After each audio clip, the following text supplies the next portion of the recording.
welcome to the Regular Joe's podcast. I'm Dave Pisani. I'm Barry Kay. I'm Todd Pleasant. I'm Derryl DePriest. And I'm Brian Mix. We have all the Joes today because we are doing the incredibly anticipated year in review. I know everybody has been waiting for our 2025 year in review, and the time is now. And we've robbed you of the discussion of the rules because we already did it. So I would say sorry you don't get to hear it this year. Forward to that special 10 minutes of your life as we gave you last year. Unfortunately, if the Guatemalan consulate reaches out to us and asks for it specifically, we'll put it in next year. If you could go back to episode 552 and listen to the first 10 minutes. And probably you don't need to. Really. Comes after an hour and a half off camera or off mic at that time discussion. So anyway, don't worry about the rules. We have rules. You don't need to worry about them. And by the way, I mentioned Guatemala because we found out recently we're huge in Guatemala. So. Is that what's... I didn't even remember the country, but that's why I said that in the text. But they love us. They do. We're in the top... We love them. Top podcasts in Guatemala. So... But just remember, you can listen to us on all your favorite podcast listening places like Apple and Spotify and... Barry, there's another one. What's that other one? YouTube. Oh, but you can watch us on YouTube. We are now on video. You can see all five of us. And you can watch us on Spotify also. So. Yes, Spotify and YouTube. But yeah, please like and subscribe on YouTube. We have very few followers. We need to start building that up. If you don't want to watch, just go and subscribe and then come back. Yeah. So occasionally like a video. That would be awesome. That's all. That's all we're looking for. We appreciate that. So thank you very much. So we give so much and ask for so little in return. You guys can hook us up. We give you endless hours. This thing is Robbie robot standing behind Brian. That's just exactly. This thing is going to be 3 hours long, all free. Unfortunately, it's actually 4 inches tall, but it's forced perspective. So yeah, he's really right here next to him. That's right. He's right here. He's just robbed the robot. He can't afford the be wide. That's right. So we will jump into this, right? Anyone has any other questions on the panel? Any discussion questions? Anything else we need to do? No, I think it's worth. I know it's a little past New Year's already, but we should just wish everybody a happy New Year. Yes. Up there, Brian. Daryl's got a Robbie. Mine's in the case. Same size. Look at that. Put it closer with his hand in. Same size on the screen. It's fine. I don't know if you can see it. My Robbie's right there. Mine's over there. I think we all. There you go. There we go. Yeah. Nice. So as I was saying, we should just wish the listening audience a happy New Year. Happy New Year. Happy New Year. Hopefully everybody's have a good start to their 2020. Oh, some of us are having some cocktails. Let's discuss our cocktails. Yeah. We should do a cheers to. Yes, we should do a cheers. Happy New Year. Yeah. Happy New Year is mine. Happy New Year. Do we want to go around the room and say what we're drinking? Yeah, sure. Yeah. Go ahead, Barry. I don't. It doesn't have a name. It's berry vodka and cran grape, and I'm drinking it from an Indiana Jones mug. Nice. Lindsley's Not hanger. a crystal skull, but it's close. It's from Jock Lindsay's hanger in Disney. Oh, nice. Good job. Very nice. I'm drinking a test pilot. Goes way back from Don the Beachcomber in the 40s, maybe. It's got Flernum, so when you buy like a 30-ounce bottle of Flernum and you use like a spoonful, it's nice to figure out a drink you could use it. Isn't that the name of the cat in Captain in? That's Flurkin. Flurkin. Very Flurkin. Flernum Flurkin. Flurkin. Not Falernum. Falernum doesn't sound like something you should ingest at all. It's actually tasty. No, it really doesn't. It doesn't. No. That's a test pilot. I'll go next. This is a smoke signal after a drink that I had here at a restaurant called Aaliyah in Chattanooga, and I've been making it ever since. It's mezcal and yellow chartreuse, which is another rare ingredient, watermelon juice, and lime. So wow, it's spicy and savory and sweet. It's all those things. Yeah, that's chartreuse. Those are the ones you're like, oh, I want to make this recipe, and then you find out, oh, it's $40 for a bottle that you need a quarter of an ounce of. It's like, what? No, that was like 3 ounces in this. Well, I made a triple. Wow. I've this got a triple has tonight. 1/8 of a tablespoon of absinthe. That was not easy to find, and it wasn't cheap. And it's absinthe is strong. Yeah. Yeah. And I do not like to use absinthe if I can help it. Brian, you've got something. What do you got? I've just got a gin and tonic. Yeah, simple, quick. Most And popular. Todd's still a little bit of a cold. You were drinking something non-alcoholic. Like Brian's, mine's got a very complicated recipe: Bacardi, Coke with a lime. And if you want to know how to make that, you need Bacardi, Coke, and a lime. Oh, you do? You are drinking a Yeah. drink. I didn't think you were. Oh, good for you. Anyway, All right. So cheers to Cheers, guys. a good 2026, hopefully, for everybody. So we're going to go. You don't need to know the details. Let's just jump in. Round one. Brian let's is first. Let's mention what we're going to do at least. What this is what 20 year things review. in review. 20? Well, We we have pick categories. categories. We've picked 20 Categories categories. from last year. We each are going to pick answers to the topic from each category of what our favorite or least favorite things were in each category. Okay. And the person who goes first picks the category. Yes. And we all may or may not have answers to that. There were a bunch of topics. You had to pick 15 of them. Don't worry Okay. about it. I'm Brian, first. it's you. Brian. I'm first. Okay. My topic is favorite event that you attended. And my favorite event that I attended was the Regular Joes in Ticonderoga. It was a very small event.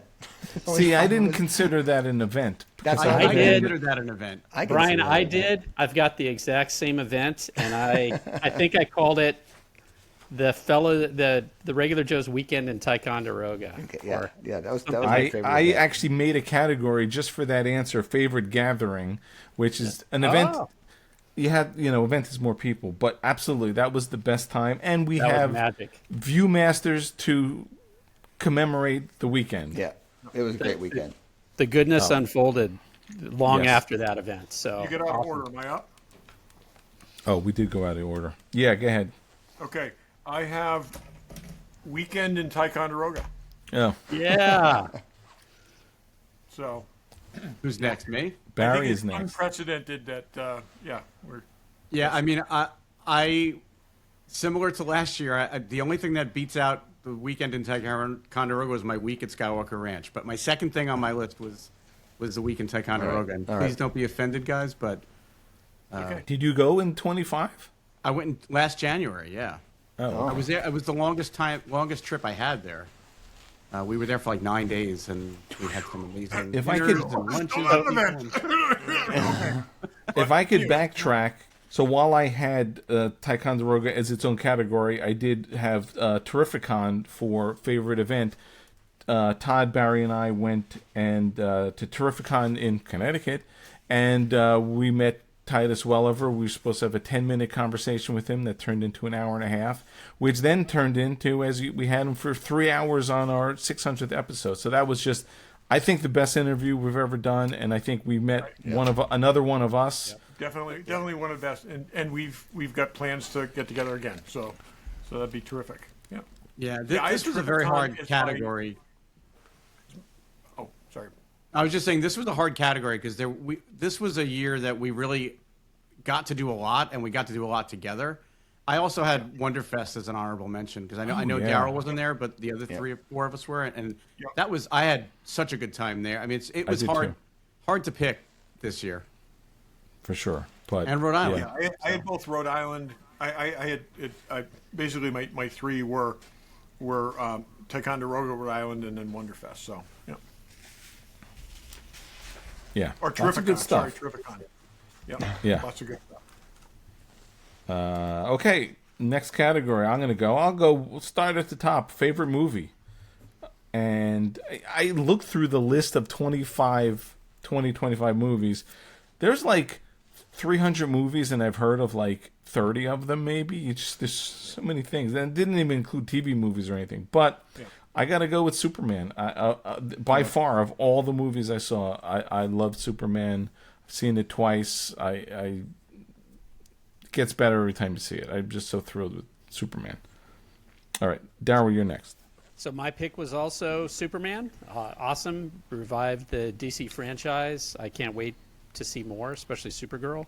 I'll throw an honorable mention in because I think we saw this before the last Oscar. Wait, hold on. You don't do your honorable mentions until everyone's gone. Oh, got it. Okay, great. Superman. Todd. I think we're going to get there quick. Superman, also, yes, brilliant. I mean, he James Gunn figured his way around the Superman problem, and he did it brilliantly. And it's yeah, absolutely terrific. Yeah. Barry? Okay, I'm gonna break the Superman trend. I actually saw a lot of movies this year, which surprised me when I started listing them all out. I'm like, well, what did I actually see? But at the very end of the year, I got to see a couple of movies, and I saw a movie that is not in our genre, but I think it was the most fun I had at the movies this entire year, was Marty Supreme. You guys should check that out when you get a chance. I have seen it. We saw it the other night. It was really, really good. It's a movie. Yeah. For sure. Sure is. It's actually, All right. I think. Okay. I think I liked it more than Derryl. So we saw it, and then we actually know the publicist who's doing the Oscar work for it. Patty had a quote. She said, "This movie is bananas," and he said, "I love it. I'm going to use that in the Oscar campaign." It is, and Marty the main Supreme's character's not even a likable guy, but it's just a ride. It's just a ride. Yeah. Yeah, rooted a lot in truth. There's a lot of Hollywood in it, but Yeah. It's an unbelievable movie. Interesting. Brian? Well, I was going to break up the Superman pitch. Superman was great. Thunderbolts just edged it out.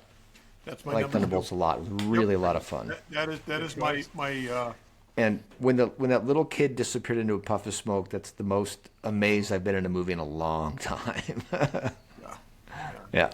I need to watch it's that great. again. And again, that was my and I did at one point consider that and wonder whether, because it's a little more distant. I haven't rewatched that. I have rewatched Superman, but I think there were very low expectations for Thunderbolt, and it massively exceeded them. It did stuff they haven't done in any other Marvel film. I give them tremendous credit for that, but I never imagined he was going to do as well as Superman as he did. And I do have an honorable mention, which you guys have never heard of. It's a movie called Ephus. You are correct. Okay. It's You're based right. on an Ephus pitch, which is a kind of pitch in baseball. Yeah, right. And it's the story of a small town baseball park that's going to be paved over for condos, and the last game played there by a pickup baseball teams. And it's got Bill Spaceman Lee in it, and it is awesome. Do you know what an Ephus pitch is? Yeah, they throw it in the movie. Yeah, an Ephus pitch is that really super slow arching, named after the pitcher who used to throw it. My son Evan was not a pitcher, okay, but he could strike out 3 batters in a row because that's how he pitched. That pitch, yeah, it's really hard to hit a And slow then pitch when the like coach that. would finally tell the kids the ball is coming off across the plate with no momentum whatsoever, swing at anything, they would knock it over the fence. But it was like, but they'd sit there and every person would mentally call it as a foul or a strike or a ball. Mentally call it a ball, and it would just drop right into the strike zone. It was beautiful. Yeah. Darryl, you had an honorable Oh, mention? yeah, I want to say this is not in our genre at all, just like Marty Supreme, but we watched before the Oscars last year. I looked at my list of all the movies I watched, and I loved Anora. So I don't know if you guys have seen it. Really? Oscar candidate. I verified we did watch it this year. Amazing. Mikey Madison is amazing in the lead, so Anora is awesome. So. I got one or two honorable mentions I'll throw out also. One Battle After Another, also not in our genre, but really, really good. And I think it's on Max now, so if you have any interest, check it out. And I got to throw Companion as an honorable mention because that came out of nowhere, and I loved that movie. Me too. And I tell people about that movie all the time, and it's really hard to. I mean, even if you give up the premise, which you guys, for whatever reason, didn't get because you didn't see the previews, it's still a lot. There's still a lot of surprises in that film. So Yeah. yeah. I had Predator Badlands. I know Todd and I both also loved like it. that a It lot, was too. fun. It was action. It was funny. It was really Finally hitting streaming, so I'm going to finally get a chance to see it. I never got to see They're it. really reinvigorating that franchise, and that movie was Very, very a lot of different fun. from all the other Predator films, like you say, Dave. It Yeah. was good. Really good. Again, surprisingly, we talked about that on the ride back today, and I was surprised how much I liked that film. I kind of saw it because we were going to talk about it, and yeah, it's just like I said, I had zero interest in that franchise, and I enjoyed it immensely. I went through the list of, like I said, went through the list of movies, and then there's a lot of movies we saw: Captain America, Brave New World, and Thunderbolts, and Fantastic Four, but I'm like, if I have to. Mission Impossible, I just rewatched that. But if I have to like say what I had a more enjoyment, that movie. I mean, I gotta say that Mission Impossible was a little slow, but I think I had more fun at that movie. I even would put Tron. Tron was a fun movie, not great. I had a lot of movies on. Did any of you catch the Frankenstein remake? No, I gotta watch really it. It's on my list to watch. It was excellent. You definitely watch it. Like there were good movies this year. In 1 year, we get basically a Dracula movie, a Nosferatu, and a Frankenstein movie, both of which were excellent. So yeah, cool. So decent year for movies, even though it's a tough business. Derryl, you're up. I'm up. Let's follow favorite movie with least favorite movie. And my spin on this is kind of probably most disappointing movie, and I'm going to pick Captain America: Brave New World. So I thought it was. I could say that. Just awful, just terrible versus the other Marvel products this year, but it was really bad. It really did nothing for the MCU. It did nothing. It should have. It had the opportunity to, but. Eventually, I will say something other than, yes, that was my pick also. But that was my pick also. So 3 for 3. I chose not to answer this category. That's fine. All right. I was just going to say, there was so much potential, so much opportunity, so much they could have done, and that was movie by committee, and the committee was wrong. I agree, and you guys you probably remember that I actually liked the Marvel series. I kind of apologized for it, and I still stand by that. Me too. I do like that series, but this movie just it was so irredeemably bad. I question. Anyway, and it didn't do anything to move the larger story forward, which was like. No. Why make I didn't think it was horrible. It would just serve absolutely no purpose when it kind of needed to serve a purpose, like you're saying. Precisely, Dave. It came at such an important time in the MCU's. I said exactly the same thing. However, I think they did hit one target demo: teenage African American men, because the kid next to me loved it. Wanted to see it again immediately. Good. Yeah. It's good for different. It's a small demo. I mean, it's different demos to have someone they could cheer for. Yeah, for sure. Yeah. I'm going next. The only movie that I would throw in there as an honorable mention, even though I didn't answer. I didn't go category. yet, but that's okay. Go ahead. I thought you were about to go to a different category. Dave's up. Okay, no. Go, Dave. Dave, what's Jurassic, your answer? Barry, Jurassic Park. You don't get to pass and jump the line. I thought that this was a free for all. I'm sorry. I have Jurassic World Rebirth, which wasn't horrible, but again, another thing, like, they made a very big deal of it. You have a super A-list star now heading this up, and it just was like nothing. There's nothing. I think it's a movie that was, again, it was the safe bet movie. This works. Let's put these things in, and it was very anticipated. And they said it was the most anticipated movie of the summer for some people. Made a bunch of money, and it did exactly what it was supposed to, and that kind of scares me. It says we're going to have a lot fewer things that are outside, chances. And they're really gonna lean towards the stuff like that they know when it comes to blockbusters that they know can bring in bucks. Yeah, I just feel like Scarlett Johansson could do better. I actually enjoyed the movie of the Jurassic Park franchises. It falls probably in the middle, but that's the problem. They're all the same now. They're all formulaic. Here's a new dino you haven't seen before. It's scary. It's big. Yeah, it's bigger than the last. I didn't mind the Chris Pratt. Friend of the podcast, Bryce Dallas Howard ones, or at least the first one or two. I don't know how many there were. Yeah, First one more. I will say, Daryl, my thing with it is there was not a single thing in that movie where I didn't see it coming like 100 yards Yeah. away. And it was just like when it's just that predictable, it's just, Yeah. It is predictable. It was, yeah. You knew who was totally going to live. You knew who was going to die when they were getting on the boat. Yep. You know? And it was like, it was like, oh, and here's this person whose name we don't really know. They're dead. And here's this other bad person. They direction. don't speak English. They're going to die.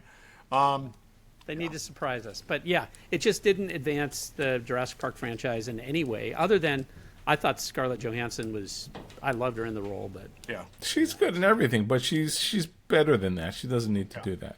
yeah. Now, Barry, you pass but have an honorable mention. That makes I'm no just sense saying, to me. If I were to answer this, and I didn't see the Jurassic World, You're answering it right now, but go ahead. I would say yes. Thank you for clarifying that, Dave. I would say Happy Gilmore 2 did not need to exist, shouldn't have existed, and I it almost was watched good, that the so- other night. So, I was going to be Barry, like, this is the beginning. I think I just listened to last year's show, and you mentioned the Kevin Smith movie last year. Yeah, And exactly. I think this is Barry's way of totally crapping on something without really crapping. He's used this phrase, Well, didn't need to exist. Didn't need to exist. Like It's not a. It's nobody not a was bad asking for thinking Happy piece Gilmore of 2. shit. It just well, didn't no one need was to asking for exist. another Jurassic World. I guess maybe I know, they were. but Yeah. like Happy Gilmore is not a franchise that they built theme parks around that they need to keep feeding a machine on. It Yeah. built somebody's bank account. I mean, It sure did. Yeah, Yeah. was Julie Bowen in it? Did she look good? she was. Yes. Yeah, she did. Like I Julie mean, Bo- Ooh, spoiler that one's alert, strong. they I kill just- her pretty quick in the beginning of the movie. Do they really? Yes. Oh, They that's kill too bad. someone in Happy Gilmore? Well, they Barry. kill somebody in the Barry. first Happy Gilmore. too. Spoilers! Spoiler! Come on! Barry, from experience, put a little more time between spoiler and the actual. I don't think Dave's gonna be upset if I spoil Happy Gilmore 2. I was gonna see it, and honestly, she was And now more it of the just- draw That to was my watch it. incentive, and now it's gone. It doesn't matter. She continues to be in the movie after she's dead, so it's okay. Okay. So that's also Jesus. a spoiler, Barry. Does Bob I'll just have to Barker keep have a big part watching in that. this one? Nope, Bob Barker's not in it. Oh, that's No. unfortunate. He's not. He's actually dead, and why I can't know he come that, back? but I'm saying, that didn't stop Julie Bowen from coming back. Maybe All right, they could moving resurrect along. Bob Barker. I'm gonna be traffic cop All right. a little bit because this is a long show. Todd. Your category. Oh God. Okay, I should have thought about that a little bit. I'm gonna go with biggest disappointment, following on the movie thing. Biggest disappointment can be anything. And I'm gonna go with Strange New World season 3. Oh, that's a good one. It is fair. That's fair. I didn't even think about that. It's fair. 'Cause I gotta say that the bar was fairly high, but it didn't even have the bar in sight. And there's like Yeah. 3 episodes in there which would have been fun in a regular season, but there was no regular season. It was all the kind of throwaway fun episodes.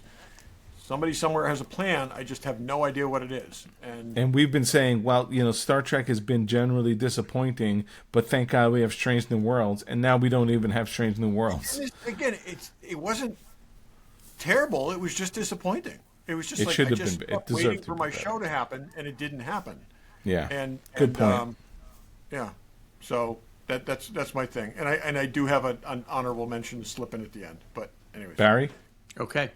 My biggest disappointment is, and this is a little weird, I get it, but how high the buyer's premiums and fees have gotten with the big auction houses. Yeah, kind that's of good. getting That's a good out of point. control.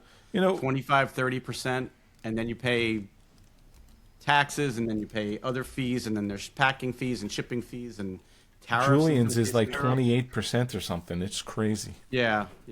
So, I mean, it's definitely making me think twice about bidding on things, unless it's something that I literally can't live without. Like I haven't even gotten it yet, so I haven't talked. I got something towards the end of 2025 in an auction, and I was a little horrified by how much it cost me at the end of the day.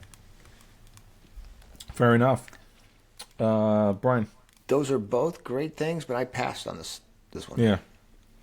Yeah. Dave? My biggest disappointment is Humanity. Daryl? Did you pass it to me? I will drink to that. Just the lack of humanity. Daryl? Oh, I thought of one. Yep. I thought of one. The East Wing. Yeah. Yeah, tell me. There's a lot. That's all involved in humanity. Yeah. I'd never been to the East Wing, so I'm not going to miss it.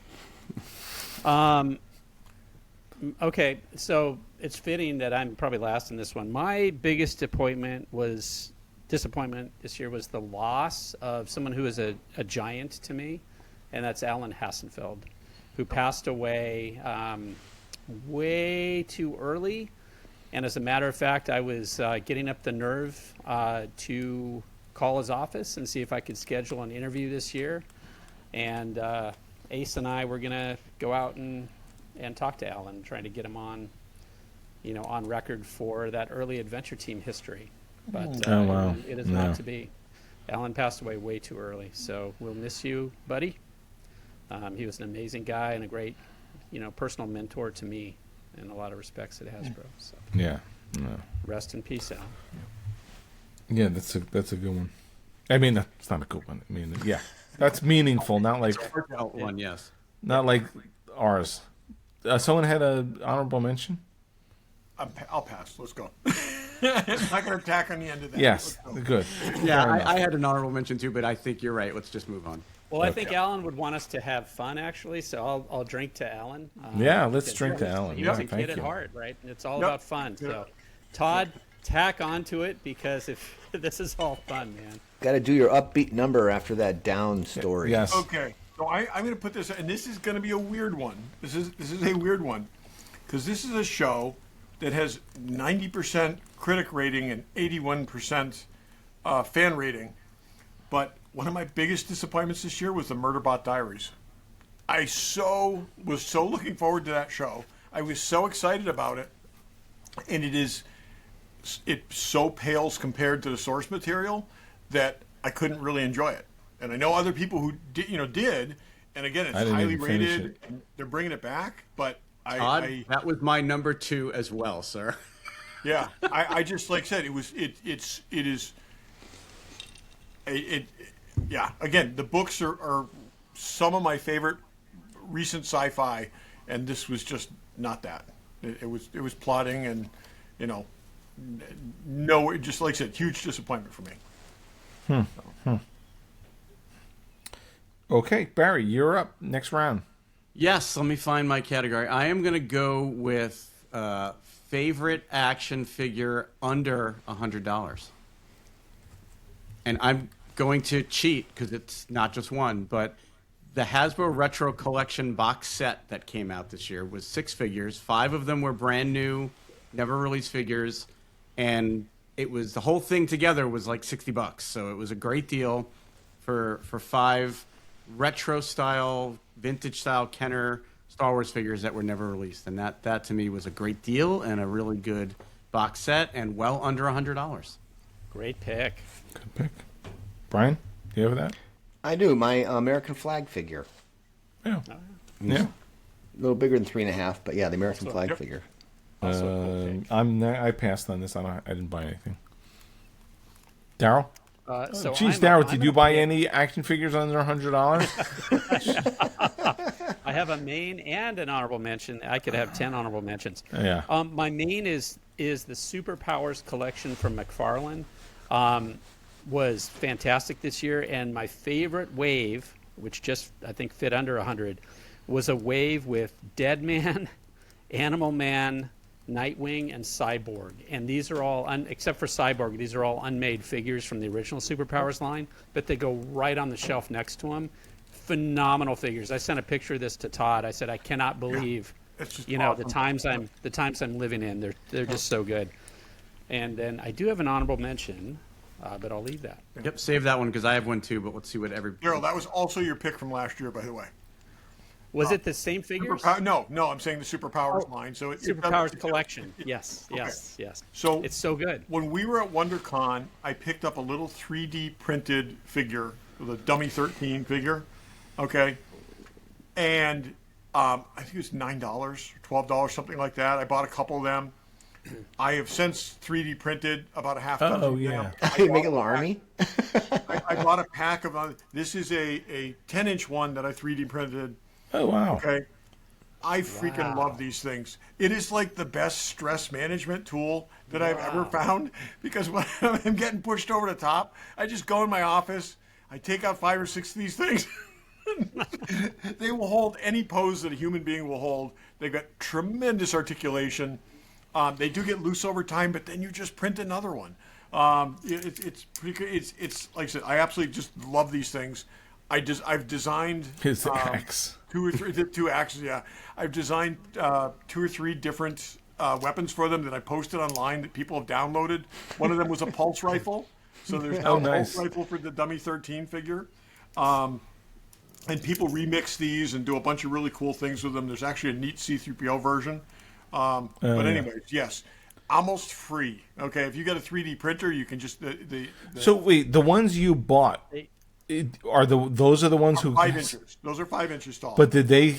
Is that the same people who put the files It's out, or one no? design that somebody created that put out there. So people, it's Creative Commons things. You can print them, you can remix them, you can do whatever. The No, that's person that I bought them from was printing them and selling them, and as a kit. And I've, like I said, now I've done the same thing. I printed them. I have a class that I co-teach at school, and I had everybody in the class print one, and then we made I had them design vehicles in Tinkercad for them that they're working on. They haven't printed them yet, but they're going to. So everybody designed a different vehicle scaled to the 5-inch figure. They're just a really neat thing to play around with, and like I said, it's well under $100, and it's just a whole lot of fun. It's like Now, the how many equivalent of a pieces do you- fidget spinner for Todd. That's what I'm saying. I mean, that's what it is. It is the equivalent of a fidget spinner for me, because it's like yeah. But So I don't have a 3D printer. So Todd, how many pieces do you make that you snap together for that? Or it's 2 sheets of different. There's inner pieces and outer pieces. But there, honestly, go on Amazon, and for $20 you can get a set of 5 already assembled. It's just a neat thing to play with on your desk. And they remind me of Stick Fuzz that we yeah. that we Oh did yeah. years No. ago. And but like I said, really cool. And like I said, it's just been, it was a random thing that was sitting on a table at WonderCon, but I absolutely love them. So It's your fidget. It's Todd's fidget spinner. Good one, Barry. I like Todd, that. what are they called again? What's the name of that? Dummy 13. If you Dummy Google Dummy 13. 13, you're going to find it. And then the higher res bigger one. This is actually Dummy 20, but it's the that's funny. exact same design. I guess it's If you scale centimeters. up the Dummy 13 thing, it doesn't quite work as Deadpool. well. So, Deadpool dummy third. but Yeah, it's that color it's a scheme's very Deadpoolish Deadpool. looking one. Yeah. These you can also buy on Amazon either as a kit for like $12 or something. So, Wow. yeah, That's there's cool. a ton of them out there, and like I said, it's just, if you like posing action figures or playing with action figures, it's just a ton of fun. So Wow. Good one. Cool. Anyone What was else your has honorable anything? mention, Daryl? My honorable mention is like 2.5 years ago, this a Kickstarter by Carson Metaxas called Operation Recall was launched, and it brings back the original creators of the Hasbro A Real American Hero. So that whole team, Ron Rudat, Kirk Bozigian, all those guys. And the figures, there's 19 figures in the lineup, and they're starting to ship. Wave 1 just arrived a couple weeks ago, and these things are frickin' fantastic. And so much so that I actually doubled my order today, more than doubled my order once I got these. I ordered, because I don't want to take them off the card. They are amazing. And that's artwork by Doug Hart, one of the original designers at Hasbro who did the artwork on Real American Heroes. So these things are so cool. 3 3/4 is such an art form, and I'm doubling down on Operation Recall. So the Wave 1, just started shipping. Cool. But it's awesome. So that's one of my favorite things. My honorable mention is just the Hasbro Marvel Legends Fantastic Four figures. Those 4 figures were great. yeah. Cool. Brian, next topic. Next topic is favorite tool, gadget, or gizmo. A number of us picked them up. The wireless or cordless compressor airbrush that got a bunch of us got them at Wonderfest. It's a little tiny compressor that sits below an airbrush, and it came with the airbrush, which is actually not a bad airbrush at all. Yeah. And you just Yeah, I you got plug one it in too. and charge it, and you can paint until you drop before the thing runs out of battery. And it's just a little compressor, so you don't have to have a big tank. You don't have a noisy compressor running. They're awesome. Cool. That's cool. Well, mine is, I mentioned it on the show, but the X-Tool P3 that I'm still getting used to. I've only had it for maybe a month, but it is a 36 by 18 laser cutter, and it's a monster. I just, as a test, I'm like, oh, let me throw a piece of half-inch plywood and a piece of half-inch plexiglass in there. It just cut through them with no problem. I mean, Wow, it half-inch, supposedly that's great. can cut almost an inch of clear acrylic. And it's cool. It even has, you can put, it comes with what they call a medium lens, and you can put a small lens or a large lens. Small lens helps engraving better. Large lens helps cutting thicker things better. So, and those are only like $50. So I may pick up those, but it does a lot. And then they just released, so this is for laser nerds, a 80-watt CO2 laser. It's a monster. Big. The hobby lasers are 40 to 50 watts, but they just started selling an add-on of a fiber laser, a 5-watt fiber laser that engraves metal. So the other laser can't engrave metal. I guess different wavelengths of lasers can do certain things, but so you could use the same machine with now a different laser module to do different stuff, which is super clever. This is You could engrave like aluminum on the with the. you can engrave aluminum, but What you're saying, yes, actual hardened metal. like steel, gold, brass, bronze, copper, all that stuff. So that's it's not, I don't know if I'm going to get it just yet, but it's one of those things that, I mean, they call it like a business laser. It's not necessarily like a hobby model, but I hope to plan to grow into it, but it could do a lot of stuff. So I've been super CO2 laser excited. is invisible, right, Dave? You can't see the beam. You cannot see the beam. Yeah. You can see when it's cutting through something thick, it just burns. It's Yeah, like you this- see the burn. Yeah. Yeah.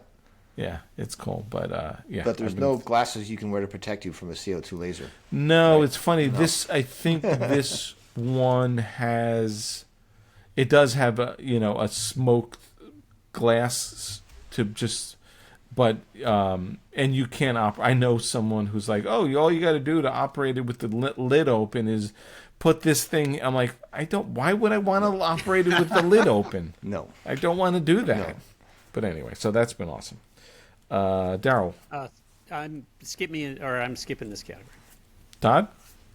So this is a Logitech MX Master mouse. It's the mouse, the only mouse I ever found that's really shaped like a human hand, shaped to fit a human hand.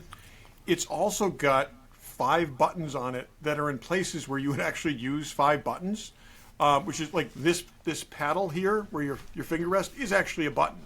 Oh, wow. Okay. Oh, with a little bit interesting. more resistance. So this button I have programmed to take a screenshot because I take screenshots all day, every day. Oh, that's great. And so the button in the middle, you can program. The other 2 buttons you can program. It's also got a second wheel that comes pre-programmed to toggle through tabs in your browser.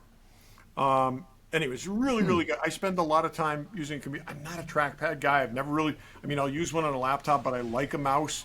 I can't do Photoshop and things like that without a mouse. Yeah. And I found this year, and I have 3 of them. I have. How does one- it charge, Todd? What is the charging? It's USB-C.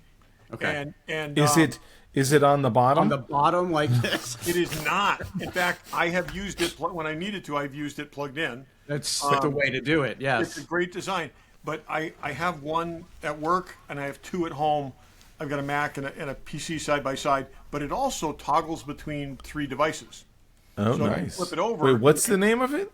Yeah, send us that link, please. Yeah, Logitech send- MX Master mouse, and like I said, the best mouse I've ever used. And I have really large hands. This is comfortable, and it comes in 2 different sizes. And, Oh, it and, does, really. Wow. Yeah. But like I said, the little paddle thing is just a game changer. You can program that to anything you want, and it's not like a button where you're going to click it accidentally. It actually takes a little push on it, but it's a natural thing because your thumb's already resting on it. And I like yeah, that. yeah, Yeah, I think I'll be absolutely buying great. that immediately. Yeah. That's awesome. So and it And comes. it looks like a Star Trek shuttle, so that's It kind of does. It kind of does. And I've got a gray black one for the PC, and I've got a white one for the Mac. Oh, they come in white. Nice. Yeah, yeah. It's absolutely terrific. So Cool. Barry? I just got this. This is really cool. It's a Vasson blower, for lack of a better term. yeah. This replaces the need for cans of air. It's rechargeable. It's got a battery in it. You hold the button down to turn it on. It's got 3 speeds. It's got a bunch of attachments. So it's got brush attachments and like extender attachments. You can use it to clean keyboards. You can use it to clean. I mainly got it because I wanted to have something to be able to clean off my area when I'm doing modeling and I'm making a bloody mess. But you can use it for a lot of different things. It's even got an attachment you can use to inflate like floats and things like that, or balls. Wow. But you just hold the button down and it turns on. and it's just cool air. 3 speeds and it's just cold air. And it's the highest speed, you will knock everything off your desk with it. It's I need that. super powerful. That's it's so funny how battery technology has enabled stuff like that, because you've only seen that kind of thing like the past year, because Yeah. batteries are just like powerful enough to do that in a small package. Yeah, it's That's got all pretty these sweet. different tips and attachments. I would get and that. Who makes that brushes. again? Vasson. Vasson. All the links to these things are in the description. Yes. No, they're not. No, they're not. That would mean I'd have to do that. And They will be. we To have be fair, affiliate links. This was in Jason Eaton's favorite things of 2025. This was on his list of best gadgets. And when I saw that, I'm like, yeah, I can use that. We should have affiliate links to Amazon for all our shit. We should. And I think this was like $60. It's not like super And expensive. what powers it? Is it USB-C. Charge it? Yeah, charge. And USB-C? it lasts a long time to charge. Wow, that's so cool. Yeah, very cool little device. I got a couple of cool things this year, but that's my favorite. I need that. That is cool. I think it's An it's extra me. USB-C cable on my desk plugged in for charging things. Yeah, I've got one You know, right instead here. of going to look for the charge cable, I just always have one that's sitting there. It's tethered, and it's just whatever needs to be charged gets plugged in. I've got I have a that on my USB-C on a dresser. Lightning because I still my keyboard and my mouse are still Lightning. I know. Is that just so freaking annoying? Yeah. Okay, world's I'm gonna going go favorite action figure over $100, since we already did the other one. And mine ties back is Superman and Crypto, Hot Toys Superman and Crypto. We talked about it on a couple weeks ago show, but it's just a great figure. Crypto is great. The costume is whatever he wears. The uniform is great. I know we talked about it at length, but I don't buy as many as these guys, but I've bought a half a dozen or a dozen 6-inch figures this year, but that one's awesome. Love it. Darryl. I have a feeling I'm gonna steal berries. Maybe not. It's just the order of things. But this is the Star Speeder 1000 from Disneyland. It's the original Star Speeder. How much articulation does that have? Because it's not an action figure. It does has come with that. action It doesn't figures. includes have action figures. We had this But it argument has last cat- year when Daryl picked the other version of this. That's right. It does contain. Did we really? Yeah, It has it's same argument. It has Captain Rex inside, so it counts as an action figure, or it is an action figure. It's unbelievable, Todd. We didn't get a chance to play with this. when Yeah, you were I here. know. I'm sorry about it. Doing We just other ran out things. of time for other reasons, which I'll address later. But unbelievable that the Disney parks made that, and I think Barry, you picked one up, right? I did. Now, you haven't opened it yet, Daryl? No, I have not played Be with it. very, Yet, very careful when you do. The flip-up headlights break on almost everybody. really? And okay. so far, I've not found any videos or anything online that anybody's been successfully able to fix it. Wow. Wow. It's a very, very, very delicate mechanism, and if you pop it open the wrong way, they don't stay flipped back down. Thanks for the So- tip. Yeah, heads up that's- on that. But I agree with you, and I don't mind that it's not the headlights. I said headlights. I think it's the lasers. I don't mind that they're laser. always open. I mean, I for $350 toy, I wish it wasn't broken, but it's not that annoying that it doesn't work. But I agree with you. It's amazing. I can't wait to get it set up. Todd. I went a little different than Dave. I got the Crypto in Superman figure, but that was my. Yeah. And I did get quite a few more figures than Dave did this year, and it's still my favorite. It is just absolutely awesome. You see him right there. It's right there, and yeah, just terrific. Yeah, I'm looking at the pose. You're going to help me with my pose. Yep, as good as the film. Yep. Yeah, awesome. Okay, I just talked about it, I think, on the last show. The battle damage T800 Terminator Hot Toys That's figure it's just unbelievable. I thought that the T1000 that I got a month or so ago was going to be my number one, but no, the battle damage Terminator just hit the top of the list. It's amazing. Cool. Brian? I'm gonna pass. I didn't buy a action figure for over $100 this year. Okay. I bought too many. The only other honorable mention I would throw in is the Dial of Destiny Indiana Jones, which I know it's not all of our favorite movie, but that figure is ridiculously good. It's worse than Temple of Doom. That goes back to a lengthy text discussion. Oh, God. I would agree. I would agree. I like it better. I just do. Or as Barry and I gave me a say, headache yesterday. TOD, because in the text, No. in our text Todd, chain, but he wasn't like if you listen to it on earphones, it's Barry's like, I don't like that fucking Todd. That wasn't what I said at all, but I, know. did call I it know. Todd. It's why It's we funnier. refer to it as Temple, okay? Because I'm like, TOD. why is Barry saying something wrong about Todd? And that's how Siri reads it. Okay. All Where right. are we? While Daryl. we're talking about action figures, Oh, you're right. Action over figure. You $100, cannot Dave. not mention Fanboy Collectibles. So check them out. Speaking of Hot Toys and stuff, Hot Toys Wolverine is in stock. More on that in a future show. But in stock, if you need it. If you got the Deadpool, you need that one. There's Supernatural Pops. Who doesn't like a pop from Supernatural? I like that show. There's also an amazing-looking Invincible pop that looks really cool. It does Invincible look really, flying. really Oh, cool. good. Yeah. And speaking of Indiana Jones, and Todd from Temple of Doom, there are not one but two Hot Toys, a deluxe and a regular, which looks awesome. Great head sculpt, which we finally need. Lots of Much better looking accessories. than the movie, really. Yeah, all kinds of awesome stuff. This is a Todd I can get behind. You know, I think it might be my favorite Todd.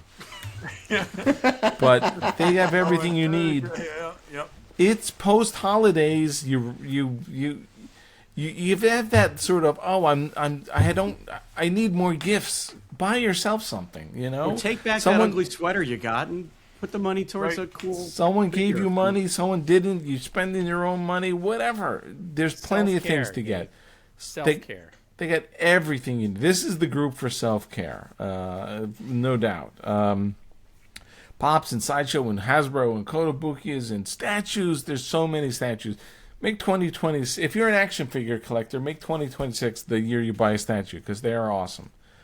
Check those guys out, fanboycollectibles.com. Check them out at their store in Newtown, Connecticut, which Todd will be at tomorrow. And tell them the Regular Joe sent you. Awesome. Okay, where are we, Todd? I think you're up. No, I think I'm up. it's Daryl. Daryl up. You're right. Let's, That was my That was my category. Let's swing back to media for a little bit and do favorite new show. Nice. And I'll get it started with it's really funny, but the onslaught of kind of British shows continues. My favorite show, Patty and I love this show, was Department Q.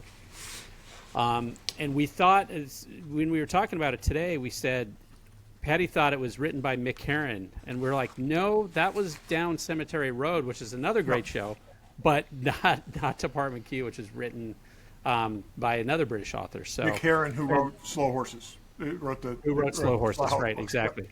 So Department Q, totally recommended, amazing characters, and we just loved it. So totally recommended. It's kind of a murder mystery type of show. Utterly brilliant, and it is just amazing how the British just keep coming up with these dramas. There'll be an American version of this in 2 years, okay? Unlike the CW. Yeah, it will not be as good. I don't know that the CW will exist in 2 years, but This is, like I said, it's it's really, really well done, and yeah, I absolutely, I think I watched this in like 2 sittings. Thoroughly enjoyable, and basically a cop story about a very unlikable cop. Yes, and, very unlikable. and it's super well done, super well done. I am going to go with Alien Earth, and I had to go back and forth, and I have a bunch of honorable mentions, but I got to say, if you factor in expectations versus what we actually got, and just how much I enjoyed it and look forward to it, I mean that would be my new show for this year, and I think they really, Noah Hawley knocked it out of the park as he tends to, and yeah, I just absolutely loved it. So. Yeah, my current choice is Alien Earth. My choice might change because there's another show that I haven't finished yet, and when I finish it, it might edge out Alien Earth. But until then, yeah, Alien Earth was just great. We talked about it at length already, so there's not much more to say. But I did not expect it to be anywhere as good as it was. Cool. Brian? A show you guys may not have heard of called The Residents. Heard of it. It is about it's a Sherlock Holmes style mystery that involves a death in the White House, Yep. Oh. Seen it. and it's If only that was true.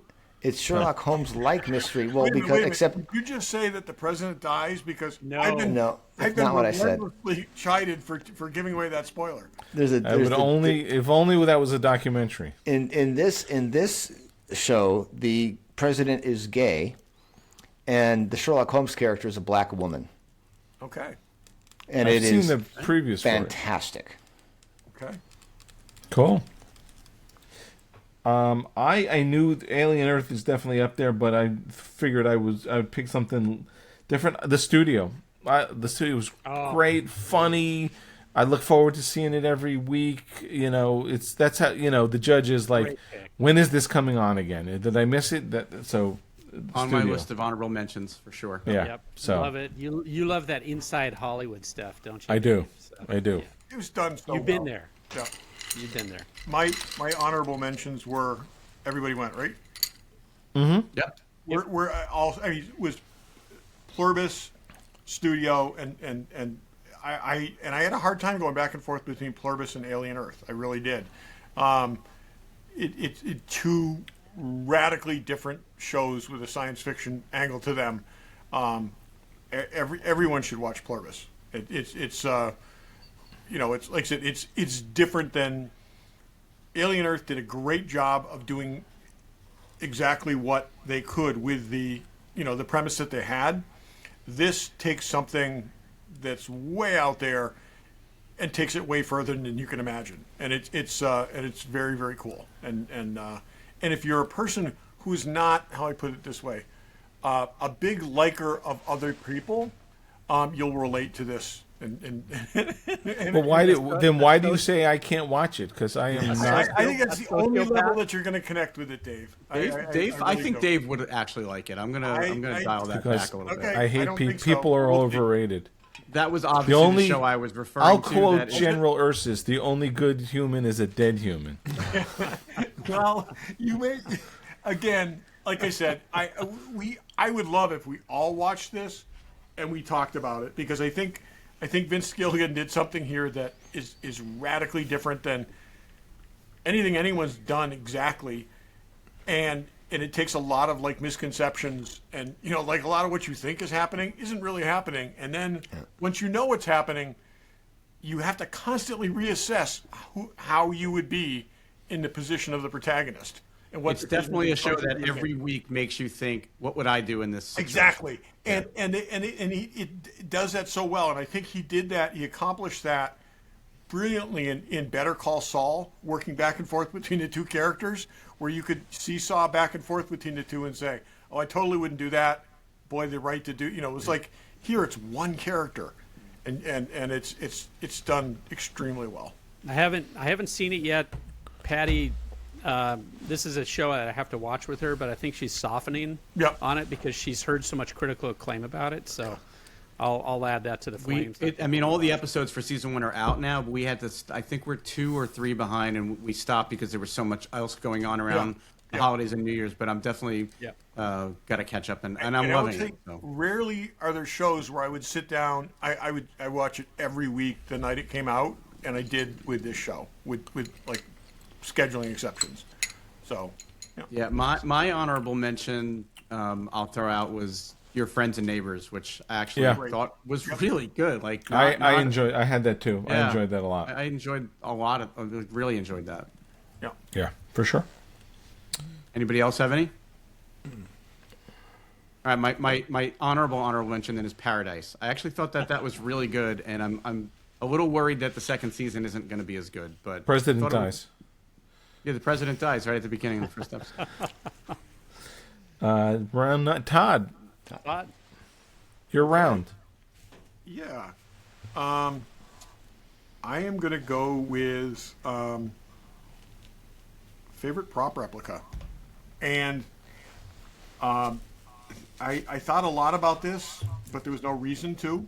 Exactly. That's what I was thinking. What's there to think about? I could not really come up with anything to rival the wand tricorder, which we have waited a very, very long time for, and it did not disappoint. And Does anyone have anything different? Let's ask that question.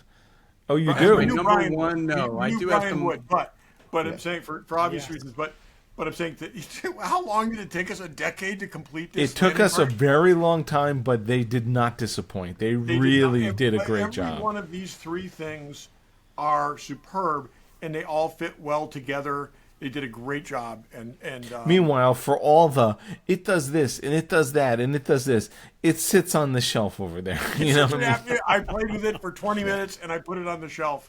I really feel like, I should break it out and do all the different. It doesn't. It just sits there.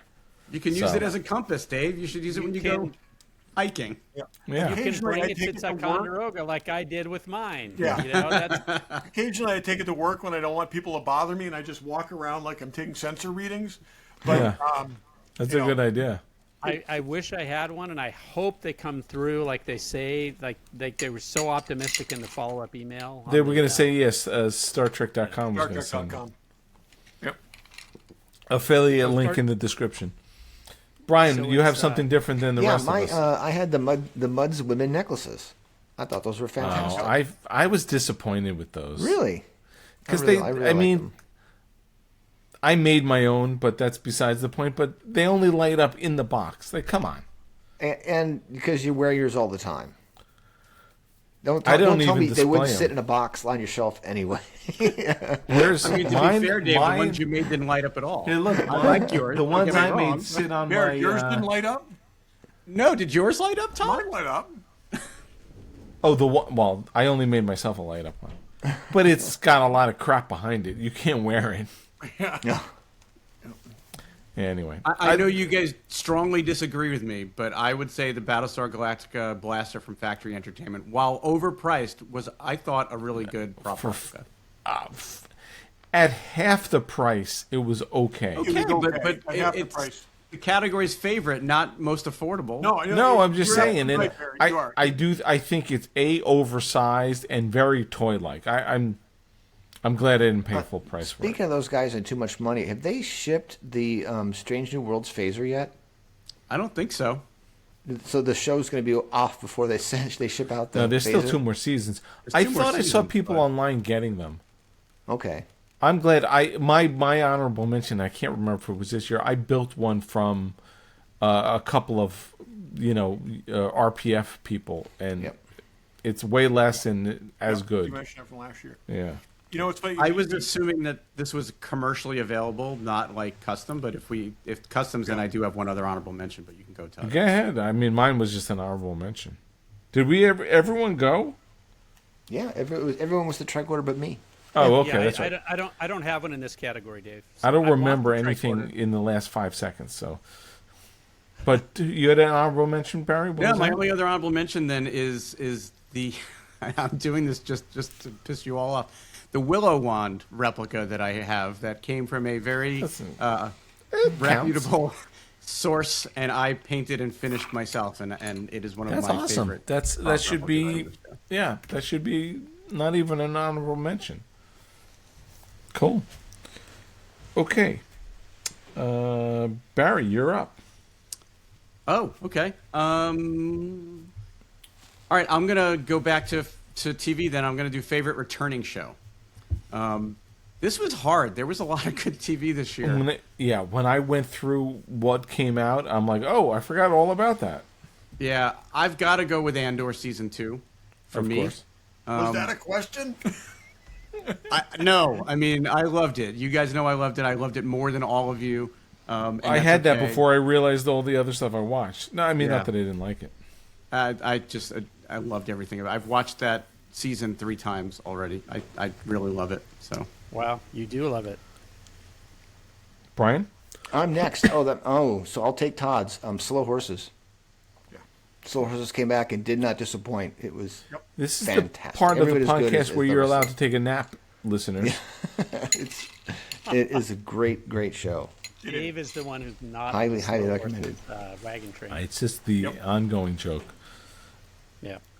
Oh, me next. It's funny. I was like, oh yeah, Andor for sure. And then I'm like, I went through the list, and then The Last of Us. I remember how much that season of The Last of Us was really intense. And I remember this. If you go back to the show that we talked about it was like a runaway train. That season was amazing. So that was I put that up there with one of the best seasons of TV. It was something else. I hated it. Look that up. That's why you like Slow Horses. What do you think the score of that season has on Rotten Tomatoes?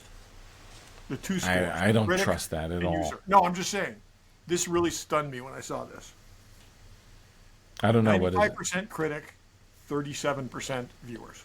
Because Joel died. Spoilers, No, by that's the what way. I'm saying. But I'm saying that's a crazy, crazy disparity between Because those two. people are like, Anybody that Joel knows has to anything live about the whole game time. Knew Joel died anyway. Say Yeah. that again, Todd. What critic? And 95, 37? 37. I've never heard that before. Wow. It's insane. What a disparity. Yeah. But the way they handled that, the And way I it think happened, we're looking at it critically, or most of us are looking at it critically and saying, this is very bold and this is very, all this kind of it's stuff. super bold. Holy crap, is it bold? And this is the problem that we're having right now with all media and people weighing in on it, is people are, and this is my fear with people paying way too much attention to focus groups, is people are going based on what they want to see. Okay? Yeah.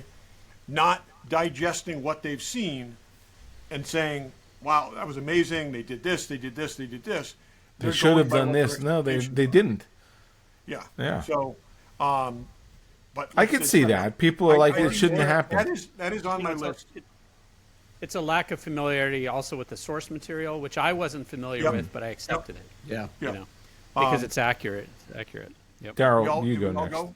So my pick was also it was tough between Andor and Slow Horses, and I went with actually Slow Horses, but Andor's a good second pick, Barry. So Yep. I agree.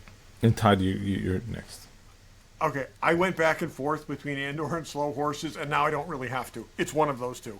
It's probably honestly though. It is probably Andor, because Slow Horses has delivered consistently the same kind of stuff right down the line, and Andor knocked it out of the park, and it's absolutely terrific. I will say honorable mention.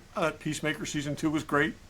Yep. Yeah. And- yeah. I didn't even think of that. I Season haven't 2 was finished great, it yet. And Yep. this was a surprise to me. Okay, I thought they had beaten the Dexter franchise to death. Okay, and Dexter Resurrection was absolutely fantastic.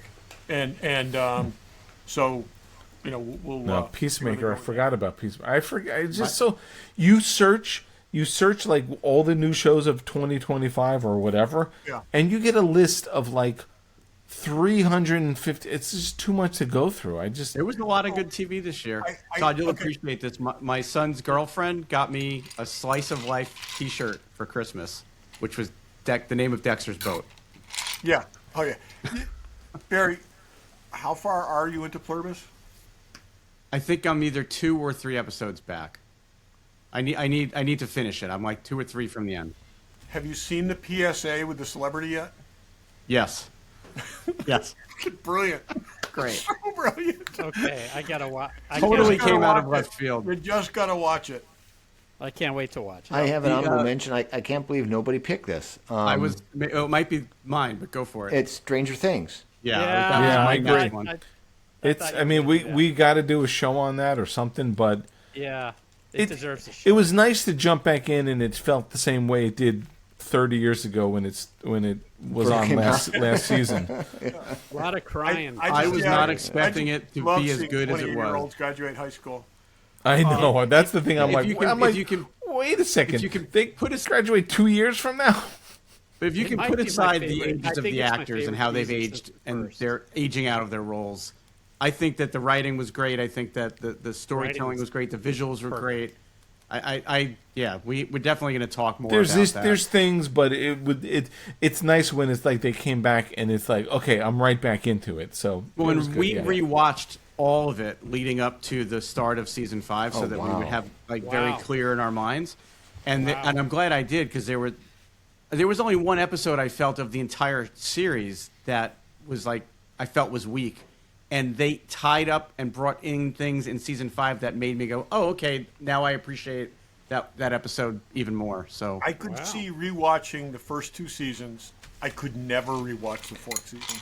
I But just sit the there, thing- I'd never want to see it again. I just Watching like, the finale and them showing images from the first, I'm like, wait a Oh, second. yeah. Those kids look like they're I know, 5 and years that's- old. That's the cool thing. It was And, you know, ridiculous. the one of the amazing thing, and we'll get off this in just a second, but one of the amazing things about this show is this was a surprise. Okay? They did not know this was going to go crazy the way it went. And the plan was to dump the first season cast and recast them as young adults, okay, to complete the show in the second year. And they totally threw that away when this show exploded. And you know, they were going to go to 20-something versions of them, going back to Hawkins and dealing with Right. the issue again. And they totally retooled this thing, and we got a completely different thing. But no one knew going in what this was going to be. So they went with 20-somethings and calling them 15-year-olds. 15-year-olds now, yeah. Yeah. That's what, there's when not they're a like, lot you can do to crash Netflix because Yeah. Netflix has built out their infrastructure, but this thing crashed Netflix twice in the They final were season. telling people, Wow. like, you know, it's like, oh, yeah, you're going to look at it as a kid show, but give it, you know, just give it time because we're going towards, and then they, you know, again, like I said, it's just, they did a nice job yeah, with it. I got it. I give them credit. yeah, My about, honorable uh, mention is Severance season 2. yep. Fantastic. Huh. Okay. Cool. All right, Brian, you're up. All right, ladies and gentlemen, listeners and viewers, we are halfway through the show. It'll go faster from here. Okay, I'm picking. What am I picking? Oh, favorite item you added to your collection is my Buck Rogers pistol. What's I that? use that. Wait, did we see it? The Buck Yeah, we Rogers saw pistol. it. Dave, you built a stand for it. He showed it. Oh. I'm sorry. I'm thinking. I don't know why I was thinking the old 30s ones. I have. Yeah. No. Yes.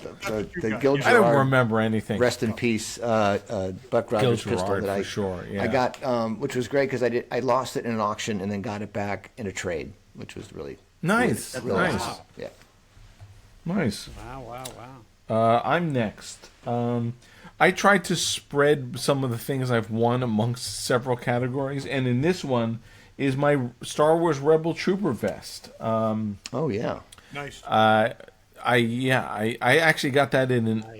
For some reason, these things don't tend to sell at auction. I think they're overpriced in auctions. I mean, they put them at like $6,000-$7,000 at auctions, but I got mine at the beginning of the year at post auction sale that I was able to make an offer on. But like, if there were 50 of these, that's all there were. I mean, you know, there's other stuff that sells for more money, but and those were custom made for the production. Yeah. And to get anything at this stage of the game from the first Star Wars movie, Yeah. Amazing. is amazing. There was one in the last auction, last prop store auction. It was priced very high. Yeah. Didn't sell. I don't know if it sold in the second chance. I was keeping but- an eye on it just to gauge it against what I knew you paid for yours, and I stand by. You got a good deal. Yeah, It's amazing, I mean, Dave. yeah, it's Congrats. like, and when I built the display, I used the original Star Wars logo, the sort of the V or the whatever shape one. Yeah. Because it's from Star Wars. I mean, that's what's I love that thing. I don't think those things are getting enough credit. But anyway, that was mine. All right. Derryl. Dun dun dun dun dun dun. Oh, dun. no. Okay. What is it? Easy, teasing Back in the up a frame. What little. do these You colors have to back represent? up. I know those colors. What are these colors? The Dave, Avenger I thought Team you colors. would get here. The big tracker. Look at Big that. trapper. Yeah. Trapper keeper. Big Trapper original artwork I've managed to get this year. And I got it framed, and the frame is totally bonkers in this orange and yellow. It's like it's the coolest thing. It worked And, for that, though. It totally works. Yeah, it totally works. So original art was a big theme for me this year, and that's the top of the cake. And original art will carry over into this year as well. It is a big theme. So I'm on the hunt, and I hope before this episode airs, I'll have more big news on the art front. So Interesting. So it's the G.I. Joe Adventure Team Big Trapper original art was my big addition. Wait, can you hold that up again? I'm just. Oh, so the frame is two colors Yeah. That's cool. with a white mat. Yeah, I like to do that with my frames. I do this with the Disneyland posters too. I pick an accent color, but in this case, there really is no accent color because the orange and the yellow both hammer you. Nice, Brian. I was thinking about that for the poster I got. Those two colors. Did your Oh, yeah. did your framer question your judgment, or did they get it?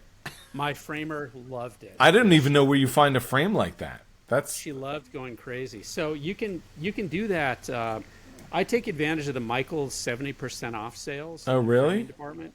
Yeah, you can get amazing deals Yep. at Michaels when they have that 70% off custom framing, and most of their frames, especially the small wooden ones, they fit within the larger frames. So you can oh, layer. that's your interesting. can I may stack need to talk to you guys because that color scheme may work with something I have for a later category.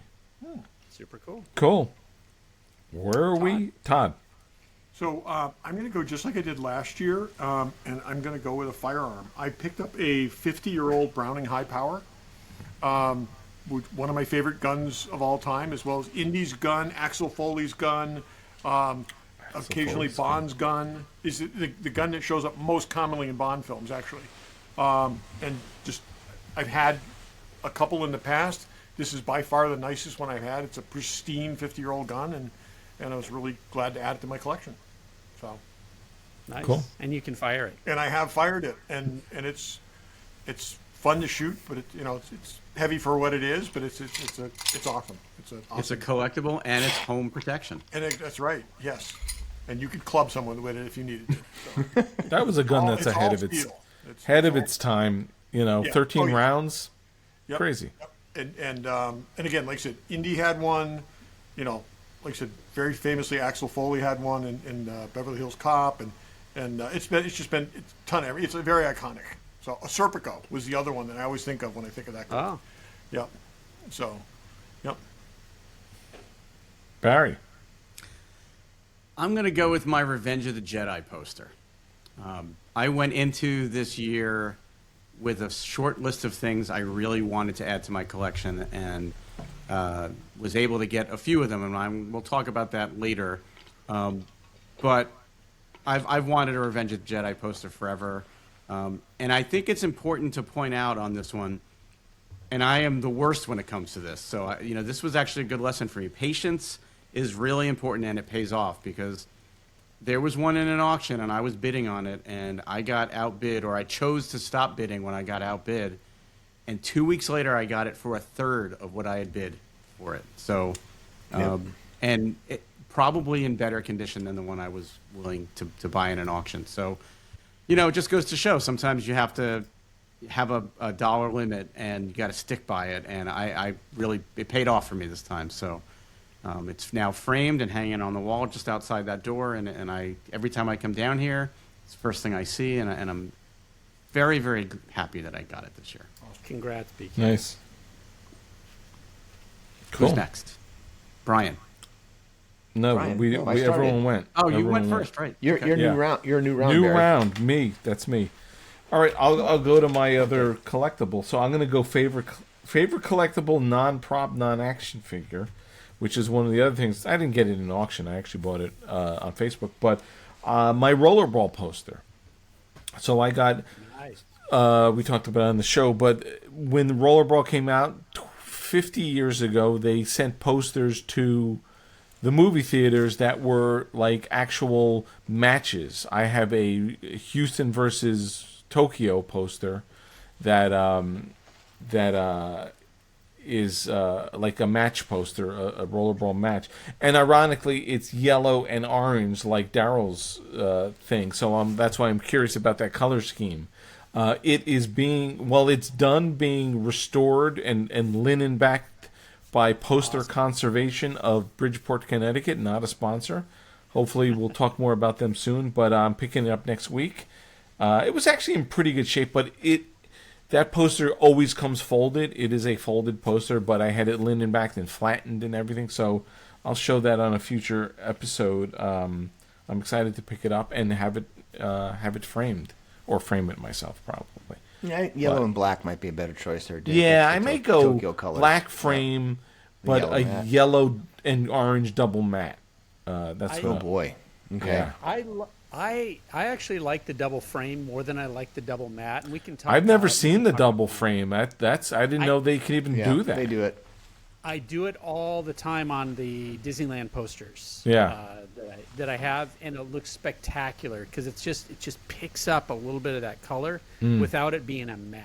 Yeah. You can do the double matte, but I like the double frame. Yeah. Sometimes it adds thickness to the frame if you're concerned about that. But otherwise, we can. Yeah, we'll talk about it. That's interesting. And Let's have a framing discussion because I've got something that I need to get framed as well. that could be something for the show because it's interesting because it's like, how do you do that stuff? But like, do you have Michaels actually frame your Disneyland posters? Those are huge. I'm surprised.